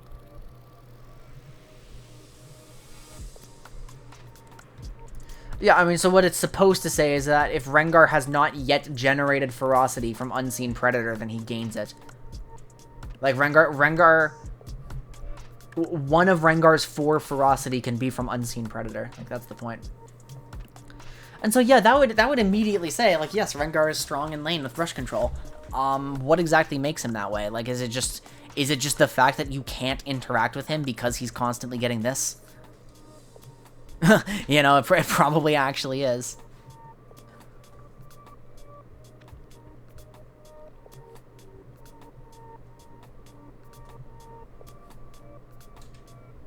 And everything you do get on him in, like, that immediate small window is just going to be healed back. So... I mean, are Rengar's base stats unreasonable? No. If he gets a kill on you, it becomes a problem fast. Oh my god, no wonder this champion snowballs so hard in solo queue. I forgot how high those numbers get. 25% bonus AD is absurd.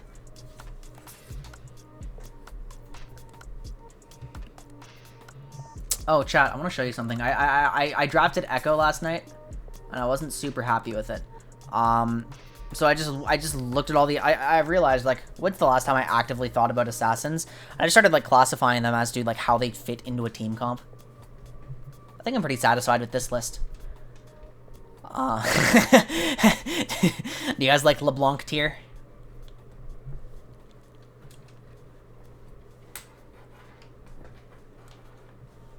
I like LeBlanc tier. I think LeBlanc tier is pretty great.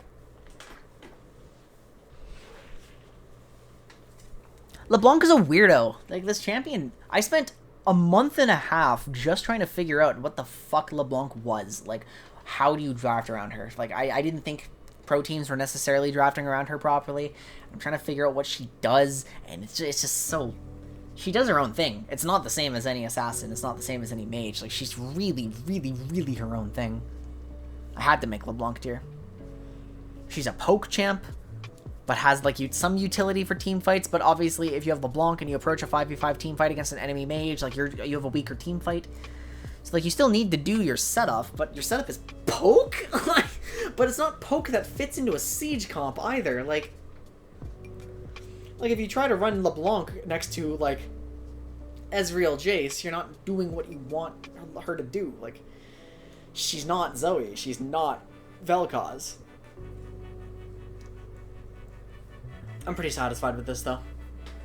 It's funny, this came to mind because, like, Rengar's on the list, and it's funny to look at stuff like Rengar and Akshan and be like, yeah, these are control champs. Like, these are equivalent to, like, Magic the Gathering Blue or something.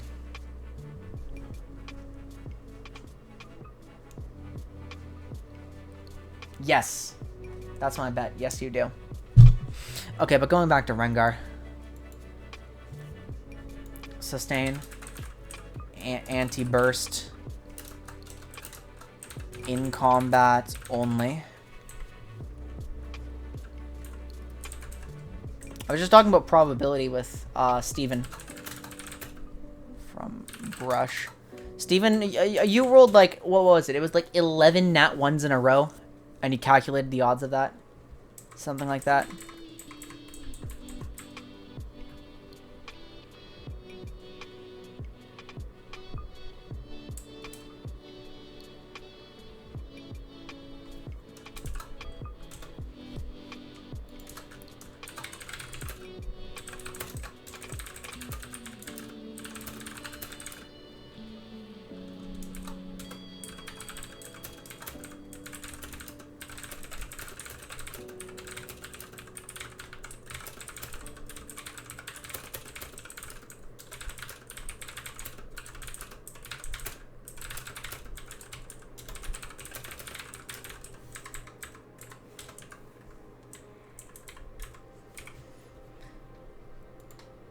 What does Unseen Predator do again, exactly? Attacking, landing closer than his normal melee range.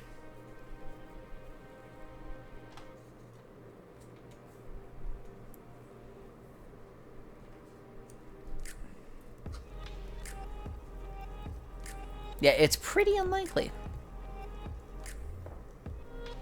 Oh, so wait a minute. If this says... Okay, I gotta check something. I gotta check something. This is... The wording on this is strange. Oh, and I just got a new skin from a box too, so like this is great timing. Look, I got Sentinel now. I have Ponytail Rengar. Why do I have so many Rengar skins? What the fuck? I have so many. I can't play this champion. Alright, 1 second. I think my camera might still be on. Yeah, it is.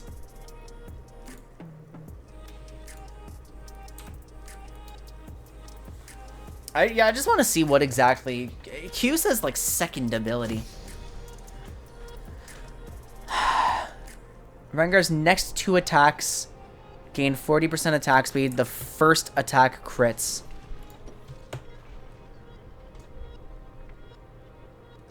So wait, are you telling me then that if I'm standing in here...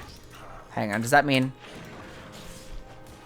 Ah, I see. So that's how we're doing it. Or you could just... Is that better? Which one's better? Doing that?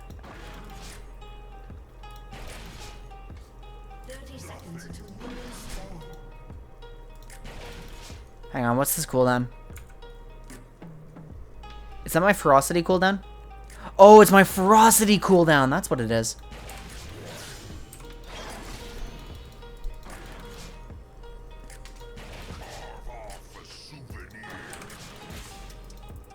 Which one's better? Is it like leap Q or Q leap? I think the auto reset has to be better, right? Rengar's next 2 attacks gain.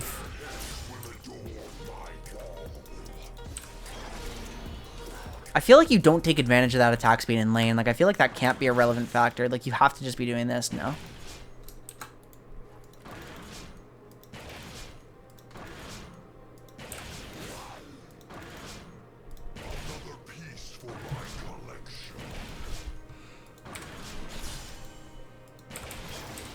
Whoops. Yeah, because that's not what I'm playing for. I'm playing for... Wait, can I tap Q while in the air? That's disorienting. So then my next one would be like... Yeah, because if I'm trying to trade, I would then go like...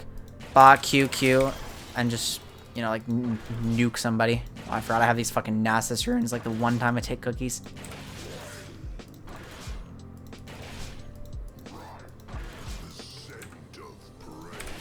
Okay, I mean, so this lane phase is just dominant because Rengar shits out, like, as much auto reset damage as possible. Like, the short trades are just really, really disgusting. If you actually long traded with him, he would probably lose, but you're never going to do it because he has the means to just not interact with that. And of course, if I'm, like, at a real level for trading, it would be like...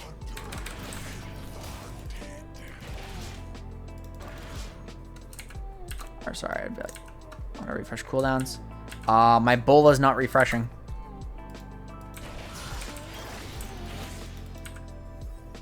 I'm obviously like a very bad Rengar player. Like this is just clunky.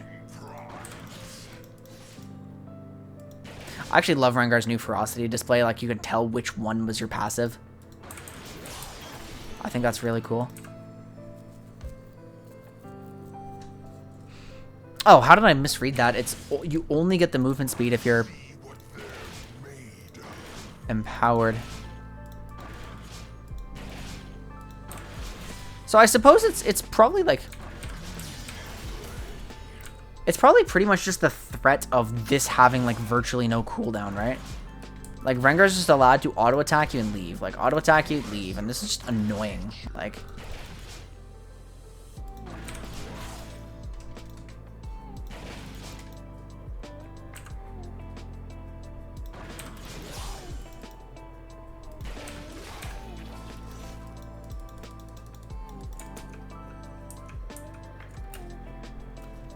I forgot about that. The dummies have 0. I haven't given them any. Nothing will escape.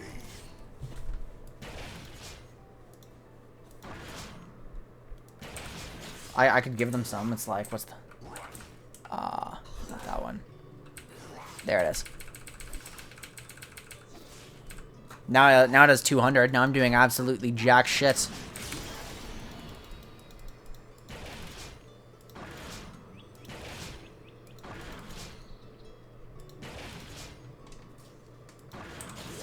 So, yeah, I mean, the threat of this champion must just be, like, the short trades with no cooldown. Like, the fact that he... Like, what is it? What is it? Jax... No, I guess Jax is also kind of just allowed to jump on you, right? Okay, so I guess any champion that has the Oh, so that's another part of, like, like, because if we identified mobility, reach, and base stats as, like, the 3 things that make for strong early games, well... That's true, he doesn't have mana. And here's the thing, I've also just realized, because Jax shares the same quality, being able to just jump in on an enemy champion at will and walk away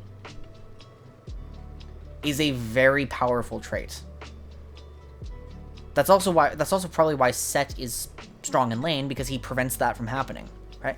But like, I'm just thinking, like, if I'm Jax, just Q forward with my E active, take a short trade, stun them, walk away, right? It's also why Gragas and Sejuani, like, can take short trades like that. They just CC you, hit you, walk away. Camille's hookshot stuff, walk away with your passive. Rengar, walk away with W. Like, immediate access without spending something, and then you have 3 fucking abilities, despite, like, even without your dash. Oh, so Rengar also just has more abilities than anybody else because, like, you know, it's kind of like a Jace situation because his passive basically just is an ability without a cooldown. So you get, like, you're playing against a level 2 Rengar, or level 1 Rengar, and he has more abilities than you.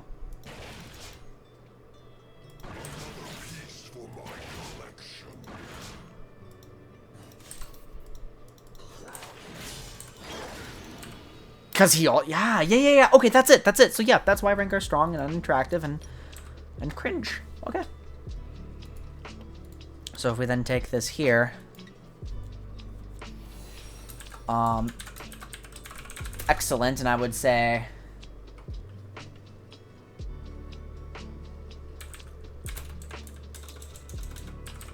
effectively greater than 4 abilities. No CD. Long trade. I would say this is probably poor. Shove is moderate. Through trade pressure.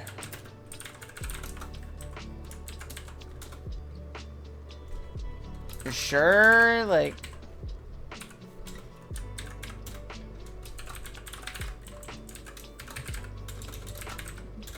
Very high. So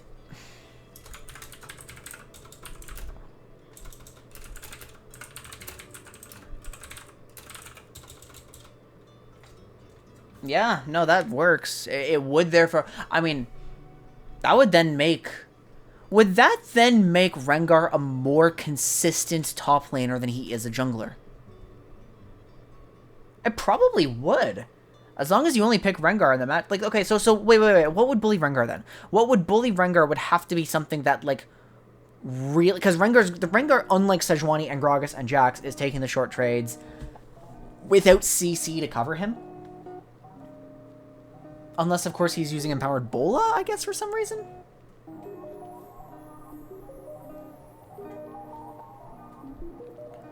So what would beat him is something that is just an unreasonable brick wall of early stats that also prevents him from just running back to the bush. Something that has immediate... So there's not a lot of champions like that, but I wonder if Trundle just beats his ass.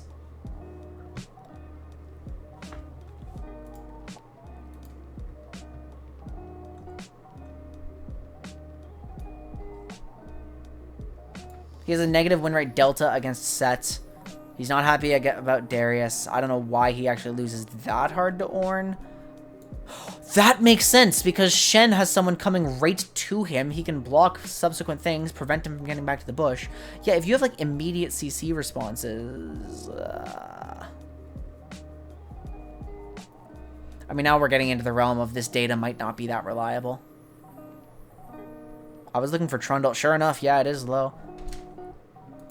Rengar is a strong early laner as long as his matchup doesn't prevent... No. Unless his matchup is a brick wall of stats that can prevent him from retreating to brush. So those are the matchup dynamics that you need to be aware of. Yes, the fuck it is, League. What is it? Hi, Liz. How are you doing? I'm tired today. I'm not. Welcome to League of Spreadsheets. Yeah, that's... Malphite. Malphite is... Well, Malphite's not the strongest laner. Malphite's very monogated. But yeah, that's actually good. Yeah, maybe we look at Malphite. So hold on. Then we'll give Malphite, like, the new... Yeah, this new bit here is actually helping a lot for identifying, like, do I need to be scared? Because, like... Okay. What's the guy's name? Kashante, the new tank? Yeah, because when Kashante comes out, I have to play top lane. And if I'm spending too much time, like, learning my matchups in the moment without knowing what those champions actually do, then we're going to have a problem. Because I can't get good at the champion. And Kashante is supposed to be very difficult to play. So... Can I just take a pause for a second to express, like, how stoked I am about a top lane tank that is, like, really, really skill expressive? Oh, Jesus Christ. Alright, what is this?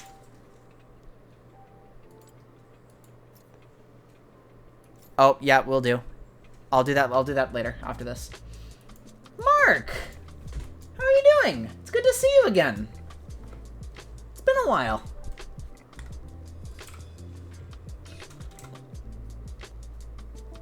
Yeah, I'll do that after the stream. Yep. Okay, so then if we look at like the top lane early power trinity of reach, mobility, base stats, right? Malphite has little reach. It's monogated too, so like, you know, yes, he can farm from a distance, but he's going to quickly become useless. His reach is fine. Mobility is pretty poor. Base stats are actually quite good. Yeah. Passive, like you've got the passion. For everyone just coming in, I am cringe at top lane matchups. I just wandered into a set while I was trying to learn Udyr top. And I'm like, ah, fuck. I don't know how set lanes. So, I mean, I made a breakthrough. This is very good for me. This is, like, really good for identifying how champions trade. And how strong they are, how much you have to be afraid of them, right? It's explaining to me why Shen isn't played as often as he could be. Okay, so, like, right, this is, like, Granite Shield is actually some fat stats early. This sucks. This is great early. Tripled while Granite Shield is active. So does that mean Malphite's weak early? No. And let's see, there's also a stat interaction here, right? Cripple. Yeah, cripple immediately. You can either have high base stats to be strong early, or you can reduce your opponent's base stats. So, like, the Ground Slam cripple is big. I mean, but are you ever scared of dying to Malphite early? Like, no, you're not. Because mana is also a base stat, and, like, you know.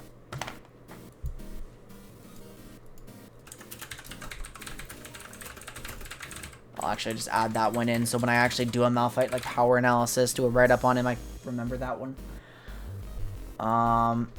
So it's like poke, moderate, I mean, it's point and click, it's annoying. Sustain is low. Base stats, high, like, defensively. No, I'll just write, like, defenses plus cripple. Reach is moderate, like, his Q range is okay. Mobility is, like... Well, I mean, like, Malphite's not. Poor shove. Abysmal long trade. Moderate short trade.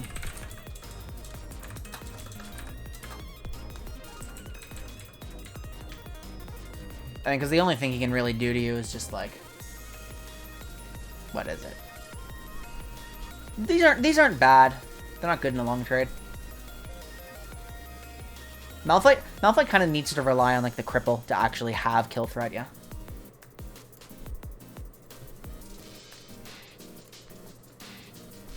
So I wouldn't classify Malphite as, like, a generally strong laner, but at the same time, like, if you're into something... Like, if you're into something that Malphite beats because of this cripple, then, like, they're fucked. Malphite's simple. Malphite's straightforward.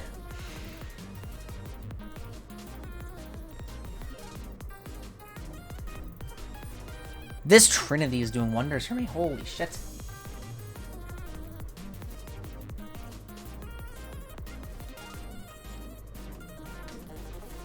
I mean, Malphite should be using every Q on a champion, right? I can't imagine him ever wanting to use Q on a minion.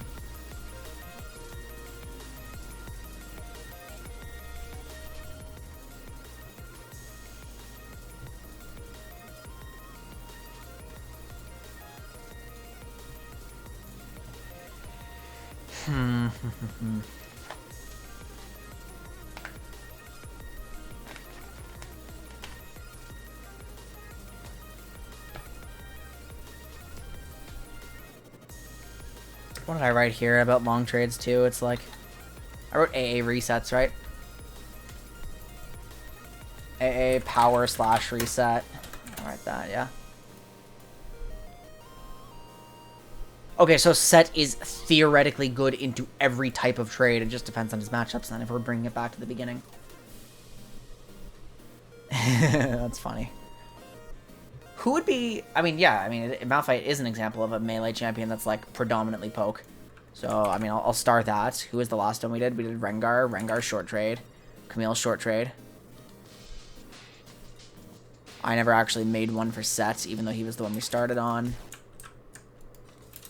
12-15.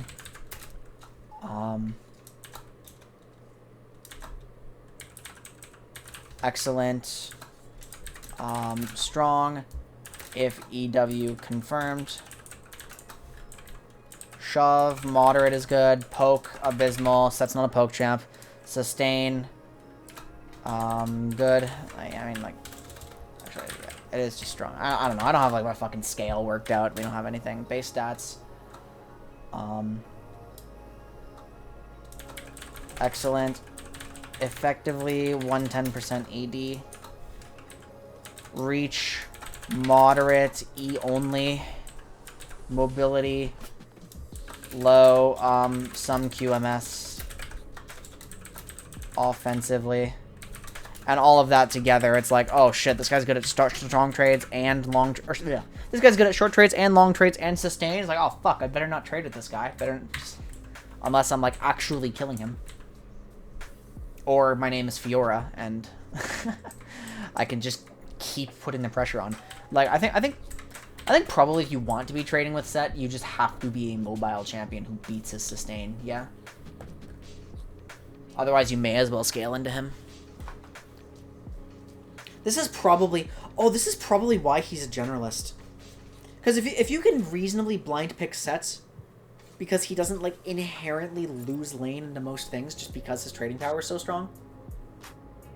Well, actually, that's not, like, a just because... Like, that is the reason. That's the conclusion.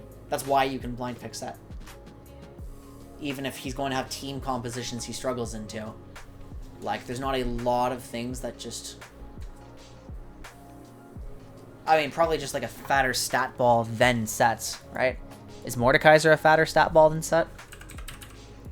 Mordekaiser's, like, kind of entirely just stats. That's what he is. Yes, in fact, Mordekaiser is a fatter stat ball than Set.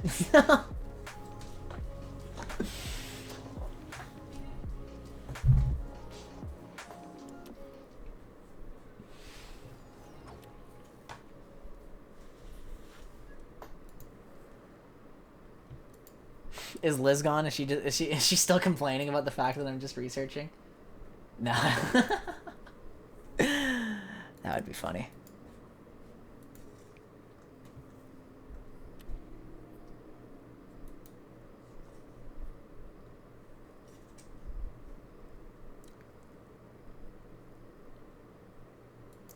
So, like, if I made, like, a really simple... I'm sorry, I'm using my ad blocker, I'm streaming. I know, I get it. What if I just, like, dumped a bunch of juggernauts in here and started ranking them based on, like, how strong they are in lane? Actually, let's see what Minoshi wants to say. Let's do that first.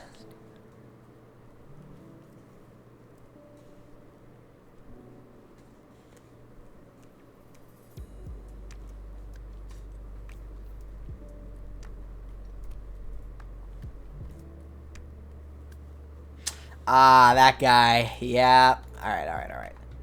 I mean, I would assume, like, the entire point of Kled is to skirmish and snowball, right? Like, Kled doesn't scale the way you'd want him to. So, like, surely, for him to be at least a remotely good champion, he would have to be strong early, right? Violent Tendencies is a pretty extreme steroid.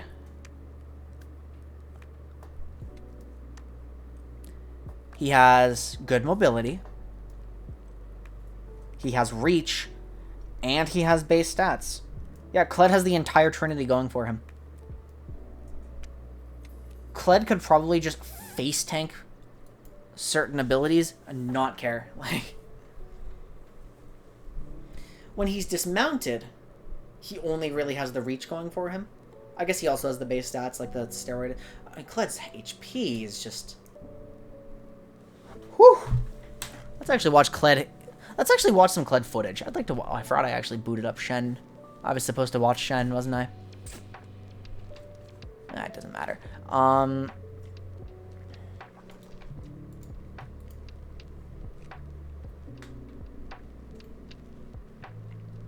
What's like the best? There's an academy game. LPL. Oh my god, Doinby! When did this happen?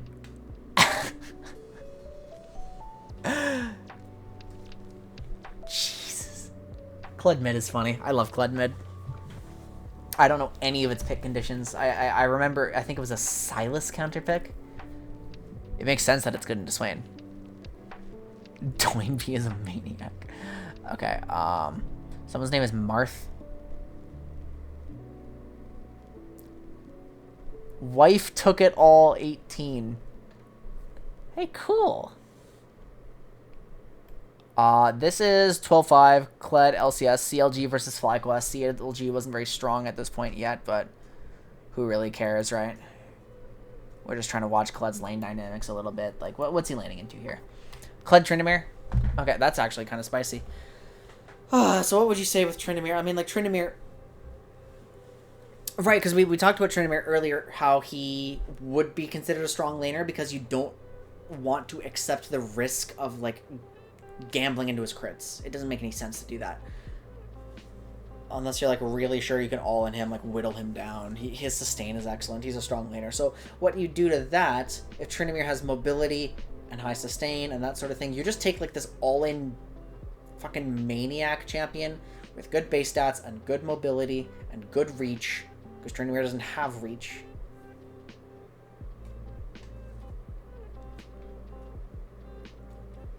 Tryndamere just has to, like, do the walk-up, spin-out thing. I don't watch these two going at it. What ability does Jenkins have? Oh, it's Q. Look, I don't think he gives a fuck that he's dismounted right now.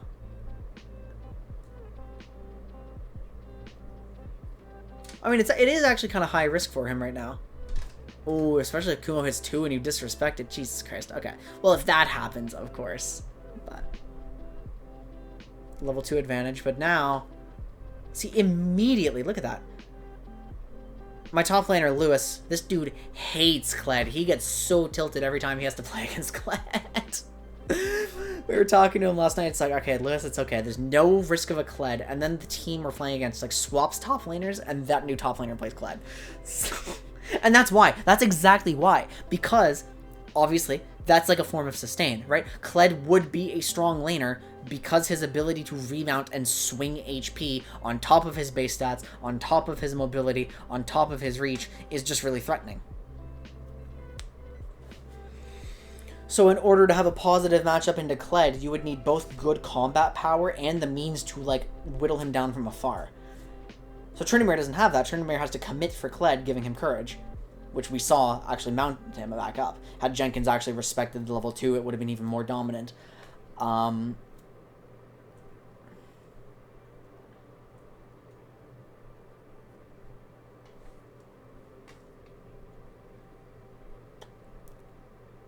Yeah, so I'm not even mad anymore. Like, the problem, first of all, it's good that I studied champion power levels early in lane phase, because, like, oh my god, I was bad at that. But it's also good that I... Like this also helps me to...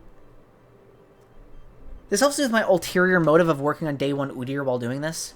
Udyr top lane cannot be that strong. He has no reach at all, and he has no mobility at all. He is just a stat ball. Just a stat ball.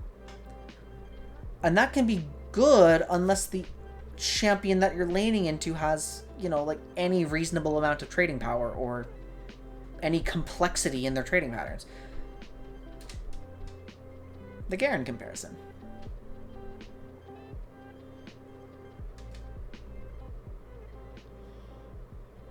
I guess you could define reach as either range or catch potential.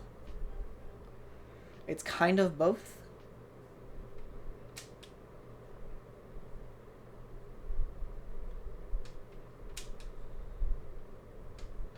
His Awaken might give him good short trades. Potentially, yes. But the problem is, like, you're not allowed to take short trades. It can't be a short trade. Like, if you have no way of leaving... If you have 125 auto range and 0 reach, that means you're committing all the way in to get that trade. And then if you choose to leave, then many champions have ways of just retaliating against you. You would basically have to leave on Ram, right? You would have to find... You would have to, like... You would have to have the short trade. Yeah, but you could only do that if you have the push, and the complete lack of reach means you cannot get the push 1 to 3, right? You can't get the push 1 to 3.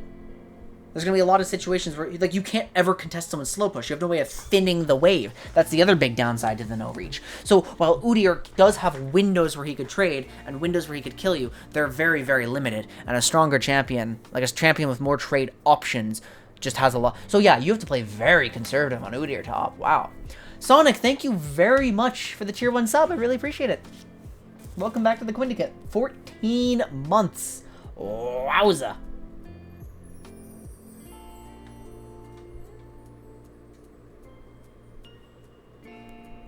Yeah, that part's true. Like, I'm not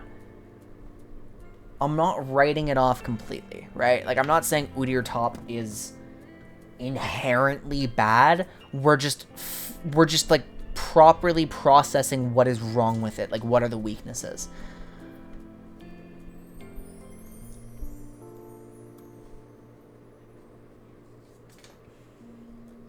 It's really slow to stack tier. Yeah, it's slow to stack tier. You need tier. You are bound to tier in the top lane for sure. When I was playing support Udyr, I noticed the mana issues a little bit, but you don't have many windows in which you can actually cast your spells in the first place if you're playing support Udyr. So I don't think it's that great. Plus, like, I don't think support Udyr is very good just because the mid game is too squishy. I know I had Mikhail's that game, but oh yeah, and stronger roams too. I need to include roams. I need to include roams in my list here.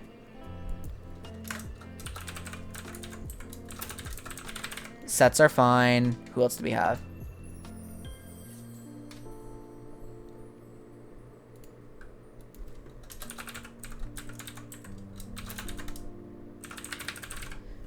I'm gonna, like, make an actual scale for this at some point.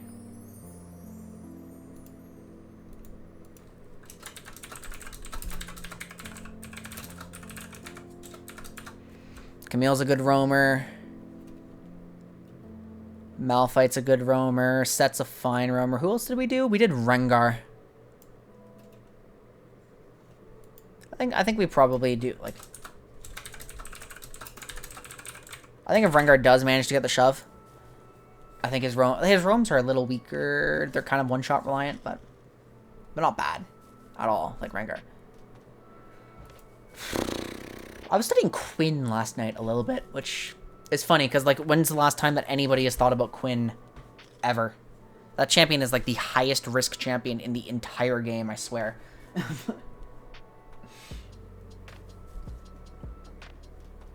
But came to mind off roams.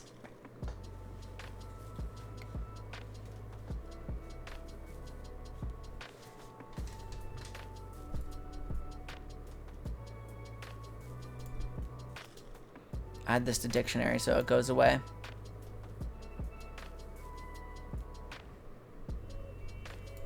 And, like, Cho isn't a particularly strong laner because, like, he has excellent sustain.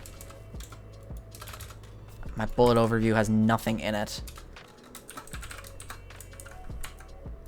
Okay, I would have to then take this.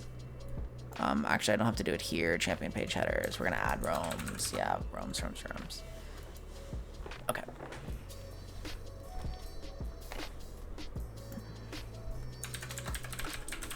Excellent. Reach is moderate. Then it's not bad at all. None.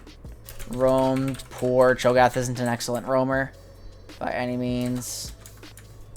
Moderate.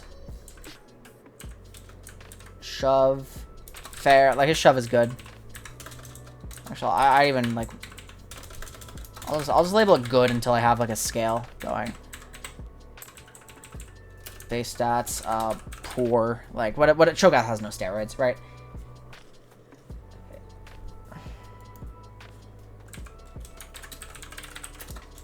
Moderate. It's really just EQ. E for retaliation trades.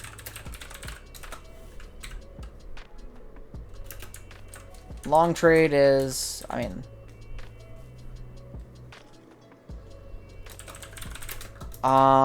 post 9. Cho'Gath needs to be 9 for that.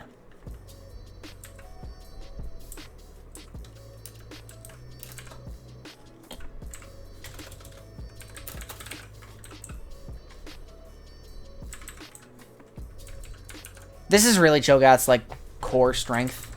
It's just the sustain.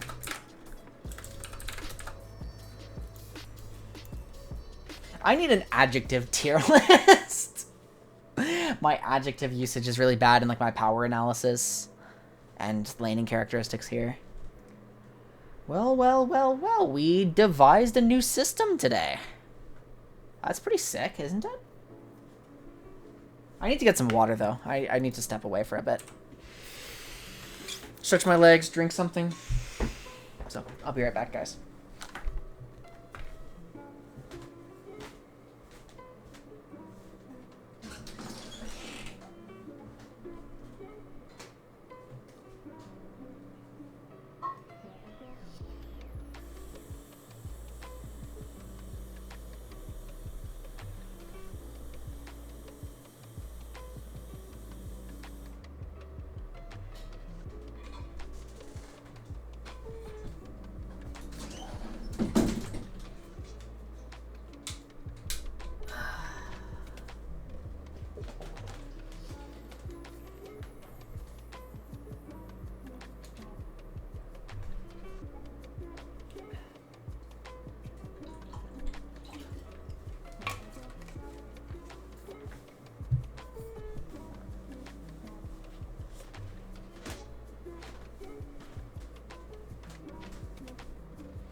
Oh, my sleep is fucked.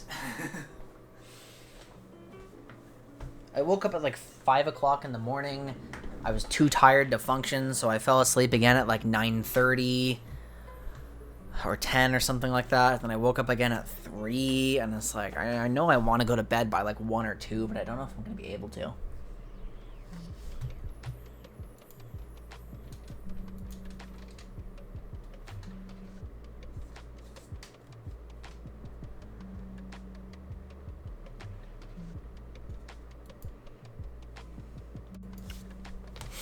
I should probably go talk to my team at some point.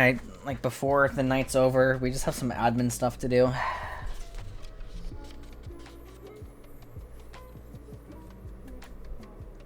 just trying to think, like, if my brain's getting a little tired, maybe I actually do wrap it up already.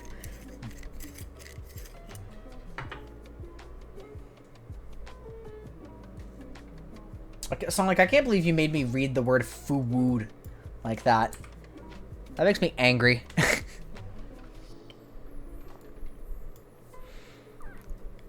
So, actually, yeah, I mean, I really need to just start filling out bullet overviews, too. It's like, so, like, if you're playing...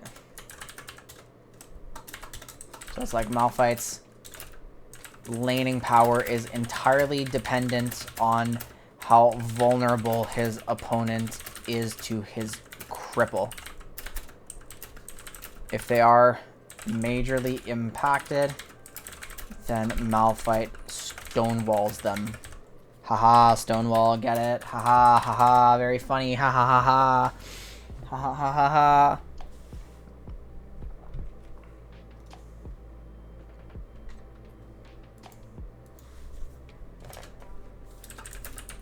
Primary. Actually, I need to work out Malphite's suicide lane conditions. When do you want to suicide lane Malphite? It's like last pick into ranged top, entire enemy team is squishy, right? Like that's suicide lane Malphite conditions. Plus you have dominant shove like bot mid. something like that.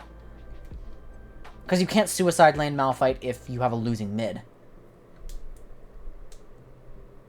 Because then he actually just dies over and over again. Like, the point of this lane is to go down 30 or 40 CS, not to die over and over again.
So that would do it.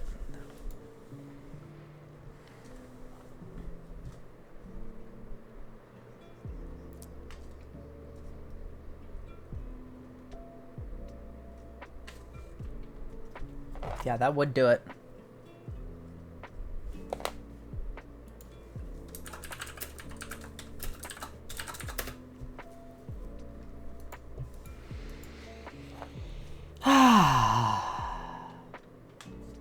Are there any, like, specific... What's, like, a...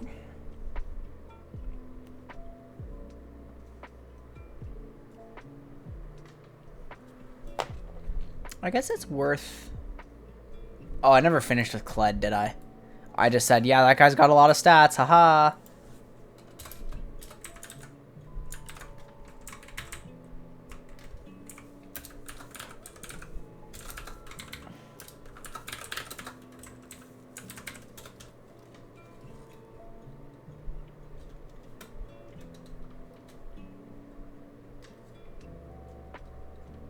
I mean, like, yeah. I don't even want to fill this chart out right now.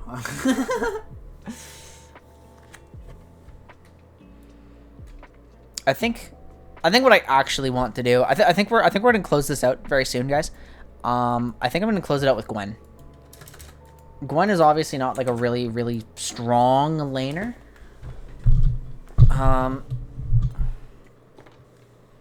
Base stats. Poor item / AP reliance.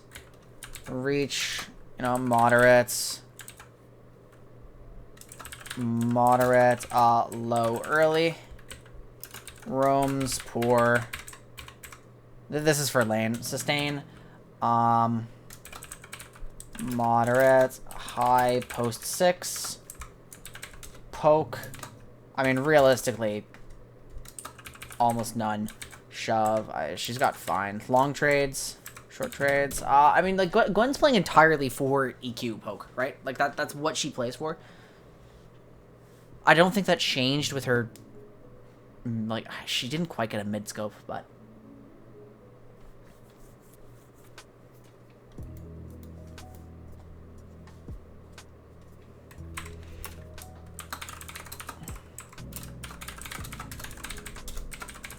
Gwen's laning phase revolves around her EQ poke.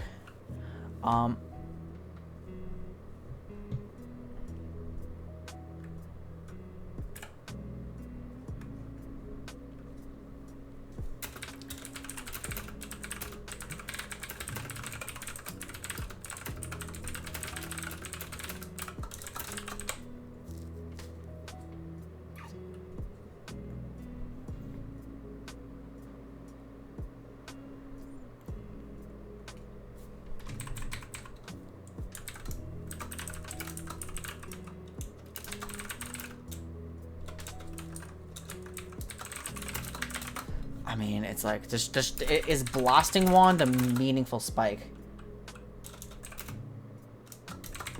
Is Blasting Wand like a meaningful enough spike to list it here?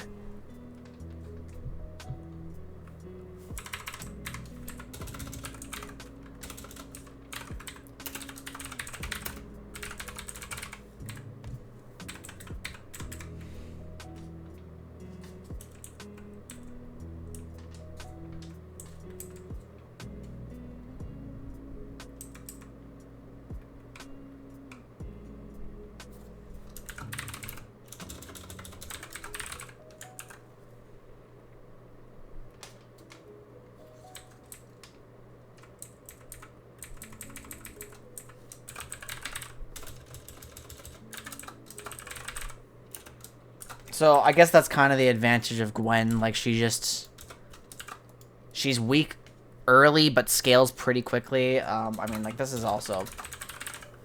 She's good at thinning. She's fine at everything. Yeah, that's it. She scales into a monster, and she's fine at everything. But, like, Kale beats her because EQ poke doesn't punish her. Like, the fact that Gwen has this kind of, like, binary combat pattern before she really scales and can just run you down. You have to pierce through her resistances.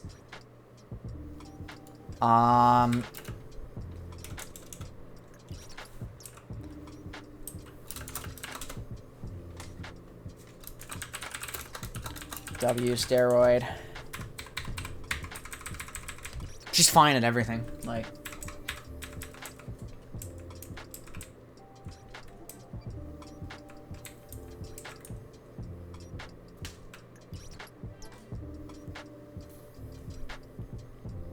And I guess, like, yeah, like, the only thing you're really worried about is just how she immediately spikes on 6 and just, like, runs your ass down the lane and becomes, like... Because she's probably running TP Ghost, right? Like, if she's running TP Ghost, then she just abruptly becomes Jax at level 6, and that is terrifying.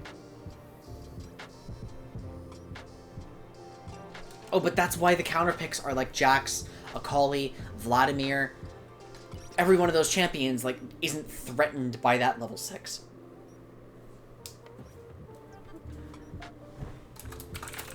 Level 6 spike abruptly makes her capable of running down opponents in the long lane.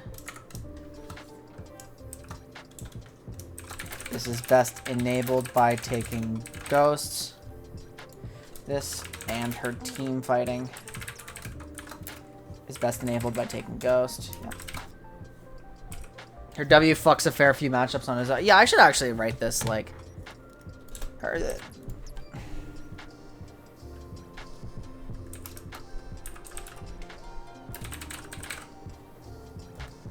I should probably write that more like that. Just, like, really emphasize the W.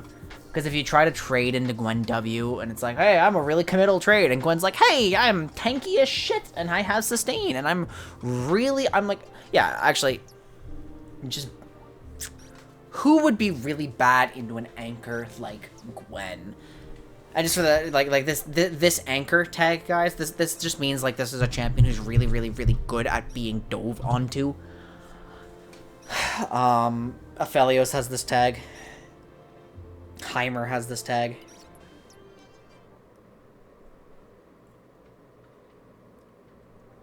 So, like, this would fuck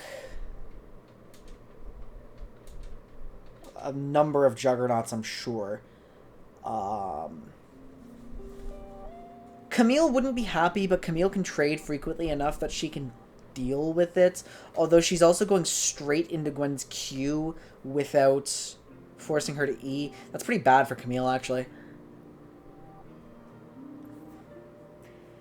All Gwen has to do if she sees Camille press E is, like, accept that the hookshot is going to hit her and just Q in response to it. It's kind of like the old Talia Thresh matchup. Illaoi does basically nothing. That makes sense.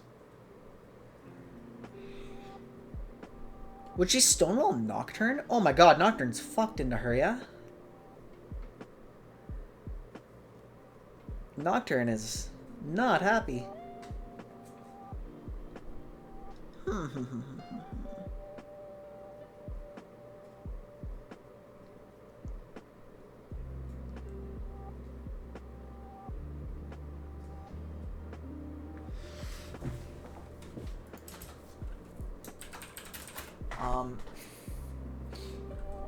Gwen W swings lane matchups against heavily middle opponents very easily. And then I'm just gonna take a note here. I'm gonna grab like basically matchup headers. When I have these, I basically just have a list of like common matchups. This doesn't list everything that it could be. But then I guess we would do like Gwen matchups, and I'm just gonna make it. I'm not gonna judge the matchup or anything. Like, if Camille uses her typical hookshot trade pattern, she is diving straight into Gwen's Q without requiring her to cast E, which isn't great. Like, that's not great. I'll just write like a 12-15 there, and I haven't judged the matchup. I've just added a note onto it, which I need to do more frequently. Like, basically what I need to do more often is whenever I learn like some random ass detail, I need to just write it down. I need to just put it here. It could be anything small. Like,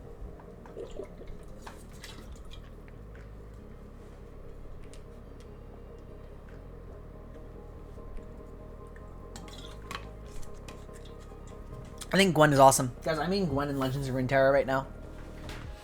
I've got a very funny Gwen Callista Kindred homebrew that I'm really enjoying. Except I don't play PvP very much. It's just Path of Champions at the moment. It's nice to have like a single player thing I can fall back to that I just like at the moment. For some reason, I fell out of Roller Coaster Tycoon.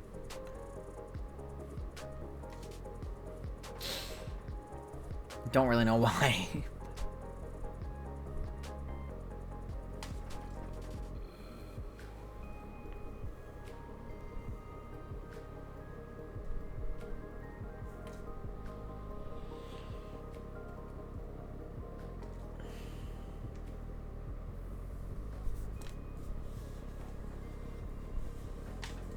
Gwen's busted, and Hallowed is so ridiculous. Hallowed is absolutely absurd. Strike Up the Band is such a good card. Like, as soon as I saw her revealed, I just immediately started thinking about like what that could do to a Kindred deck. Because Kindred is like my actual main in lore. I played Kindred before Kindred got buffed. That's how much I liked Kindred. Like, yeah, it was just... Gwen is just the other champion in Spider Aggro. Yeah, that's what people are doing with her. Something like that.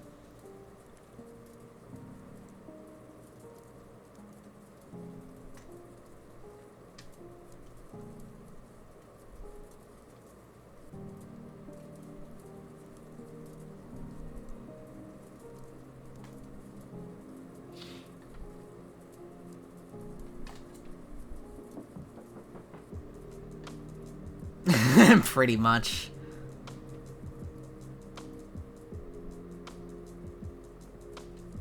Alright, let's just talk about a bit of league news, I guess, before we wrap it up. I touched on Kashante for like a moment, but how do you guys feel about the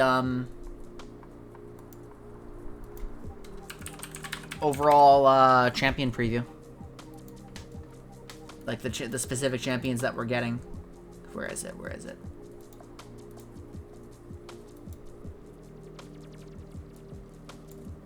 Like, we're getting Kashante, high skill tank. I'm super stoked about this.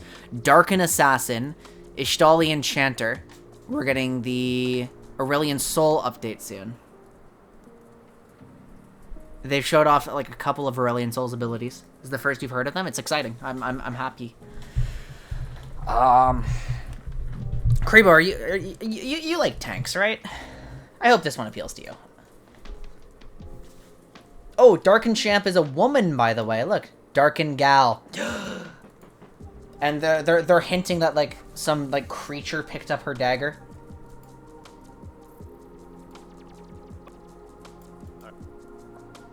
Yeah. And then the mid-scopes. We're getting a Syndra mid-scope, which I'm excited for. Like, good. Syndra's really pro-bounds. I use Syndra, or I used to before the durability update. I would like Syndra to become, like, less shit And apparently a Nico update too, which if Nico becomes a lot more playable, that's awesome. I think Nico's best role is probably support right now. I hope they don't take her away from me. They did that to Swain already. Depends on the tank. Okay. This one is supposed to be like as difficult to play as Yasuo.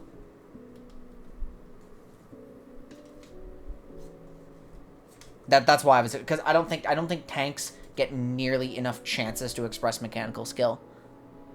Yeah, so here it is, Nico Syndra. Mid scope updates. We're getting a freeze ping, guys. We're getting a freeze ping and a push ping. Like, do you know how insane that's going to be for bot lane? I can finally play melee supports and, like, actually tell my support or my AD carry to not shove so we can kill them. Oh.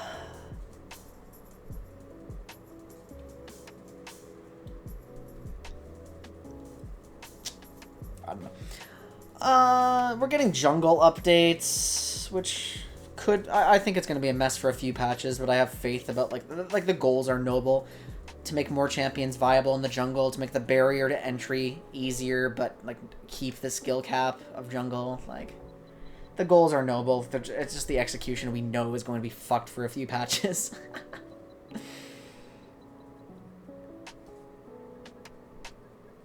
I hope I hope jungle just...